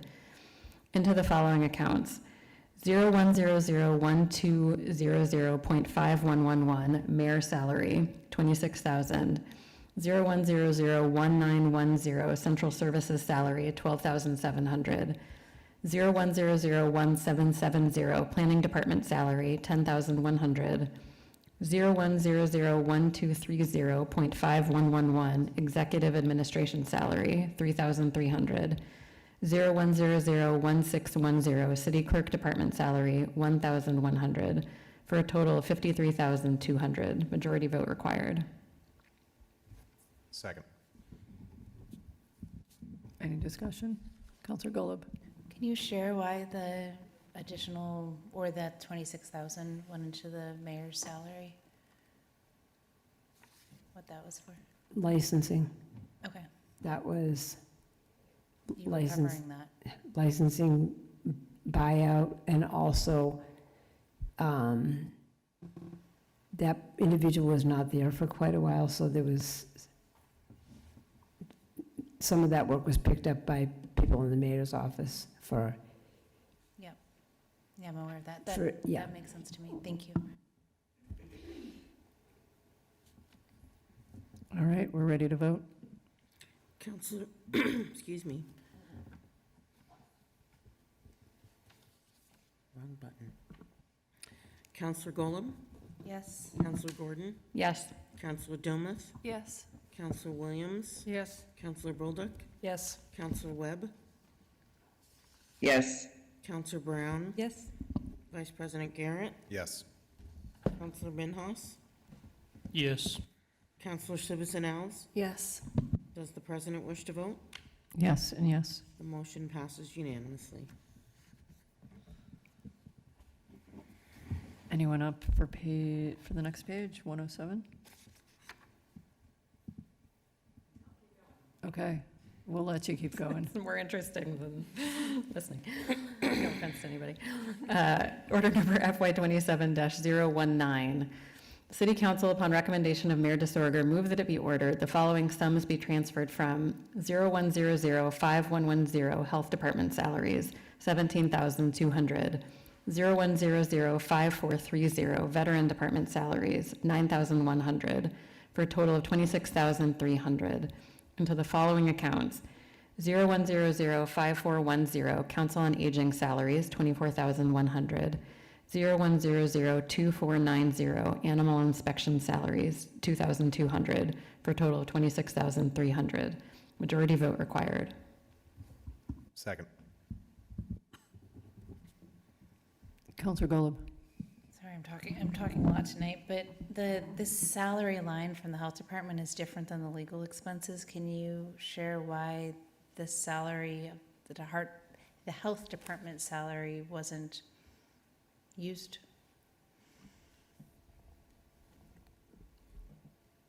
And I don't have that. I don't have that in my head right now. So what I would say is, if there's a position that is not filled, or if we hired, if we budgeted that, say, as of July 1, and then hired a person, and this happens a lot, there's positions that you put in that we said, yep, we're going to budget for that, and then we put out something as soon as it's budgeted, and then maybe we hire the person in October. Then there's leftover money in that. Yep. And that, happens a lot. There's positions that are unfilled, so that's why that salary line would be under. Why there would be leftover if you hadn't filled the position, but I don't have that one in the top of my head, who exactly is there. That's fair, thank you. And if there is a significant amount like that, like say somebody's hired, I'm thinking out loud, but I'm just wondering if that money could ever be used for hiring someone and another person, but I guess not if you don't have that line item, if you're not anticipating for that line item to be covered ongoingly, correct? Is that? Right, but it could be, I think we were adding to the health department this year. That was one of the departments they actually needed, like another inspector. Yeah. So if everybody's filled in that, they would spend all their money. However, if they had somebody leave that had a lot of years of seniority, they would have things that we had to pay them as they left, which they are very much entitled to. But you don't budget for that. You don't budget for, any buyback. In that, we just budget for all of the salaries, and many times you don't fill all the positions, or you could have, you could have somebody that was 0.8 one year and then, go to full-time the next year, but that would have been budgeted for in that fiscal year. Okay, thank you. It almost never comes out that we budget a whole budget in a department, and that's exactly what they use. So these things happen, and nobody spends every penny, or sometimes they may spend every penny and spend more because there were things there were more emergency calls than you anticipated.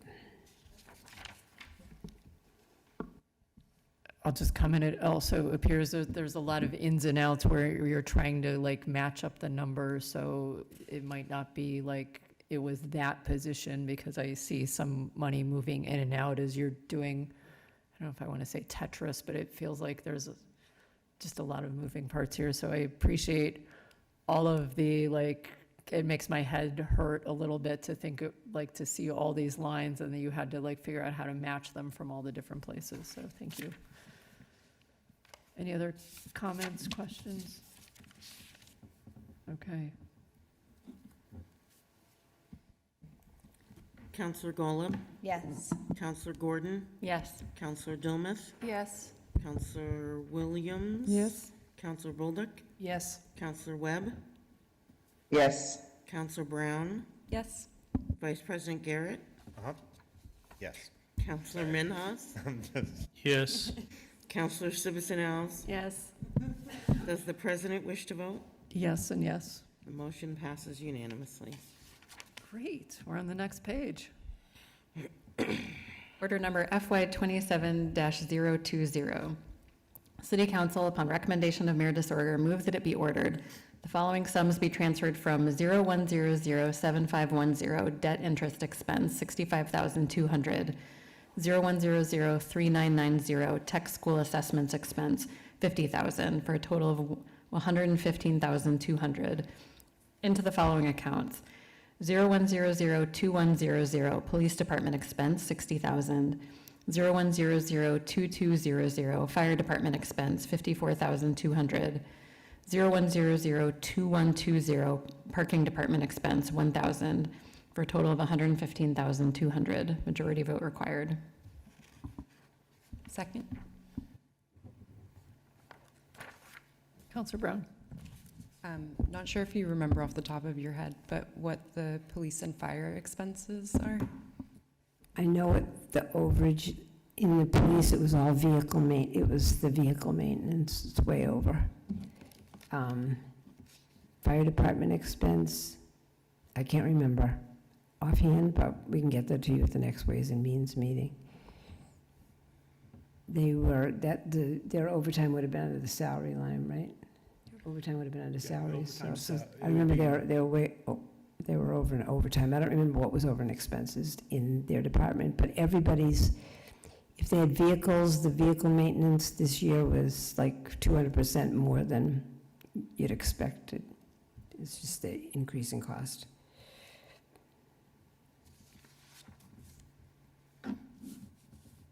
I think we're ready to vote. Counselor Golub, Yes. Counselor Gordon, Yes. Counselor Dilmuth, Yes. Counselor Williams. Yes. Counselor Bolduc, Yes. Counselor Webb, Yes. Counselor Brown, Yes. Vice President Garrett, Yes. Counselor Minhas.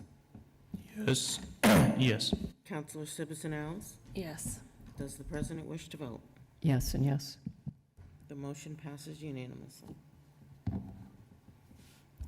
Order number FY 27-021. The City Council, upon recommendation of Mayor DeSorger, move that it be ordered the following sums be transferred from 0100-2100 Police Department salaries, $66,000, 0100-2410 Building Inspection salaries, $7,000, 0100-2910 Emergency Management Department salaries, $5,000, 0100-2920 Animal Control Department salaries, $3,500, 0100-9150 Employees Life Insurance, $7,000, for a total of $88,500. Into the following accounts: 0100-2130 Dispatch Department salaries, $40,500, 0100-2200 Fire Department salaries, $48,000, total $88,500. Majority vote required. Second. Questions? Clerk Scott? Counselor Golub? Yes. Counselor Gordon? Yes. Counselor Dilmuth? Yes. Counselor Williams? Yes. Counselor Bolduc? Yes. Counselor Webb? Yes. Counselor Brown? Yes. Vice President Garrett? Yes. Counselor Minhaus? Yes. Counselor Sibbison Alves? Yes. Counselor President Wondolowski? Are we here already? We are. Yes and yes. Motion passes unanimously. Order number FY 27-022. The City Council, upon recommendation of Mayor DeSorger, move that it be ordered the following sums be transferred from 0100-4380 DPW Parks Division expense, $30,000, 0100-4700 DPW Trash and Recycling fees expense, $30,000, 0100-4330 DPW Waste Collection expense, $15,000, 0100-4110 DPW Admin and Engineering expense, $11,000, 0100-4250 DPW Traffic Division expense, $8,000, 0100-4910 DPW Cemetery expense, $6,500, 0100-4220 DPW Highway Division expense, $6,000, 0100-4310 DPW Landfill expense, $5,000, 0100-4670 DPW Street Cleaning expense, $5,000, for a total of $116,500. Into the following accounts: 0100-4290 DPW Service Division expense, $95,000, 0100-4350 DPW Transfer Station expense, $18,500, 0100-4210 DPW City Yard expense, $3,000, for a total of $116,500. Majority vote required. Second. I don't see any discussion. Question? Oh, Counselor Williams? Yes, the DPW Service Division, what is the DPW Service Division? They do all of the vehicles, the cars and trucks. They take care of, it's like a whole little business. They take care of all of the vehicles in the city, the maintenance and repairs on everything. Thank you. On school vehicles, buses, on the multitude of vehicles that we have in the city. Thank you. We're ready to go. Counselor Golub? Yes. Yes. Counselor Gordon? Yes. Counselor Dilmuth? Yes. Counselor Williams? Yes. Counselor Bolduc? Yes. Counselor Webb? Yes. Counselor Brown? Yes. Vice President Garrett? Yes. Counselor Minhaus? Yes. Counselor Sibbison Alves? Yes. Does the president wish to vote? Yes and yes. The motion passes unanimously. Order number FY 27-023, we're going to bring it home here. The City Council, upon recommendation of Mayor DeSorger, moves that it be ordered the following sums be transferred from 01004220 DPW Highway Division salaries, $98,500, into the following accounts: 01004330 DPW Waste Collection salaries, $56,500. 01004380 DPW Parks Division salaries, $42,000, for a total of $98,500. Majority vote required. Second. Questions or comments? Move to a vote. Counselor Golem, Yes. Counselor Gordon, Yes. Counselor Dilmuth, Yes. Counselor Williams. Yes. Counselor Bolduc, Yes. Counselor Webb, Yes. Counselor Brown, Yes. Vice President Garrett, Yes. Counselor Minhas, Yes. Counselor Sibisanales. Yes. Does the president wish to vote? Yes and yes. The motion passes unanimously. Thank you all. That was a lot. I just have one comment, which it seems like a lot more than I remember in any of my time on council. And I don't know if you have a comment on that. Besides, I don't know if it's how things are budgeting a little bit differently, but if you guys just had some commentary on why there were so many transfers. Yeah, we're budgeting much tighter, so there's a lot of overages and underages here and there. And as you know, we're under quite a bit of scrutiny by the DOR, and this is how they want us to do it. It does not help your voices, yes. In the past, we have come to the end of a year, and when I was on city council, and never voted on a transfer, but they happen at the end of the year. And actually, you can kind of see the timeline. The fiscal year ends, June 30th. So to get these to you, when the year is just ending on June 30th, many's the time that, I don't think we even heard of what the transfers were at the end of the year, but they have to move between departments to balance the budget. Somebody's always going to be under and over.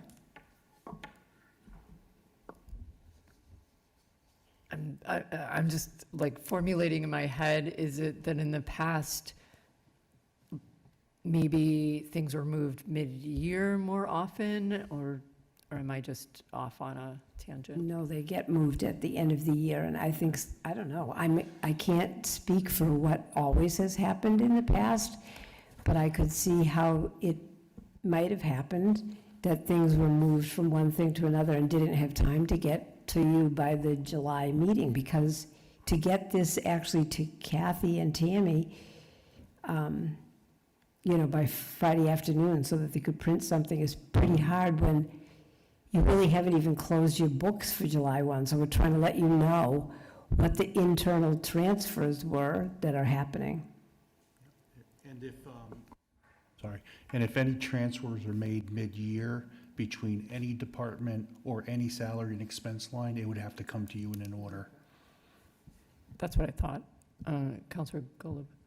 That makes sense to me. I mean, I'm remembering like the first year I was on council, we had like $4 million or something like that in free cash. Other years like 2 million, and you're saying that our free cash would be something like 766,000. You said.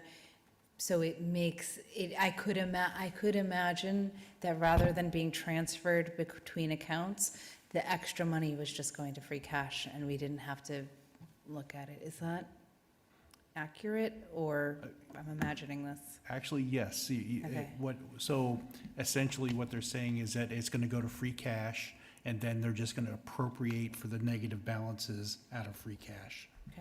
Okay. Thank you. That just helps me to understand, because it just felt like a lot more than I remember last year or the year before. Great. Thank you so much. All right, we're in the home stretch. So going back to my pages,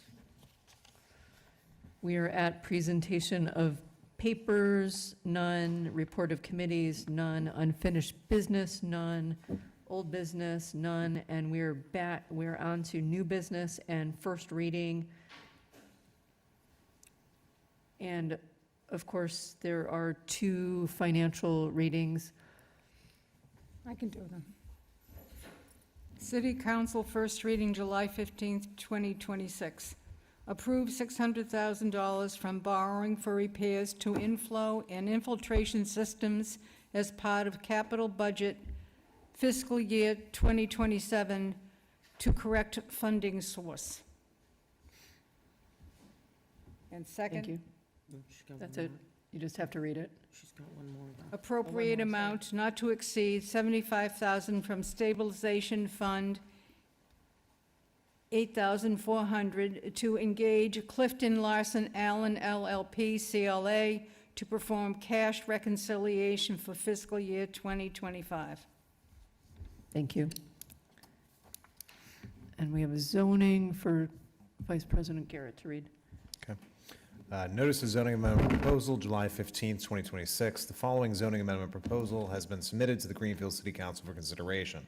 Amend zoning ordinance, Article 2, definitions, Article 4, use regulations and appendix, table of uses, Article 7, special regulations, Article 8, administration, Section 8.4, site plan review and approval, submitted July 8th, 2026 by the Planning Board. Thank you.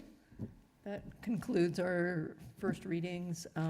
We have no motions for reconsideration, so I will take a motion to adjourn. Second. And now we're going to vote on it.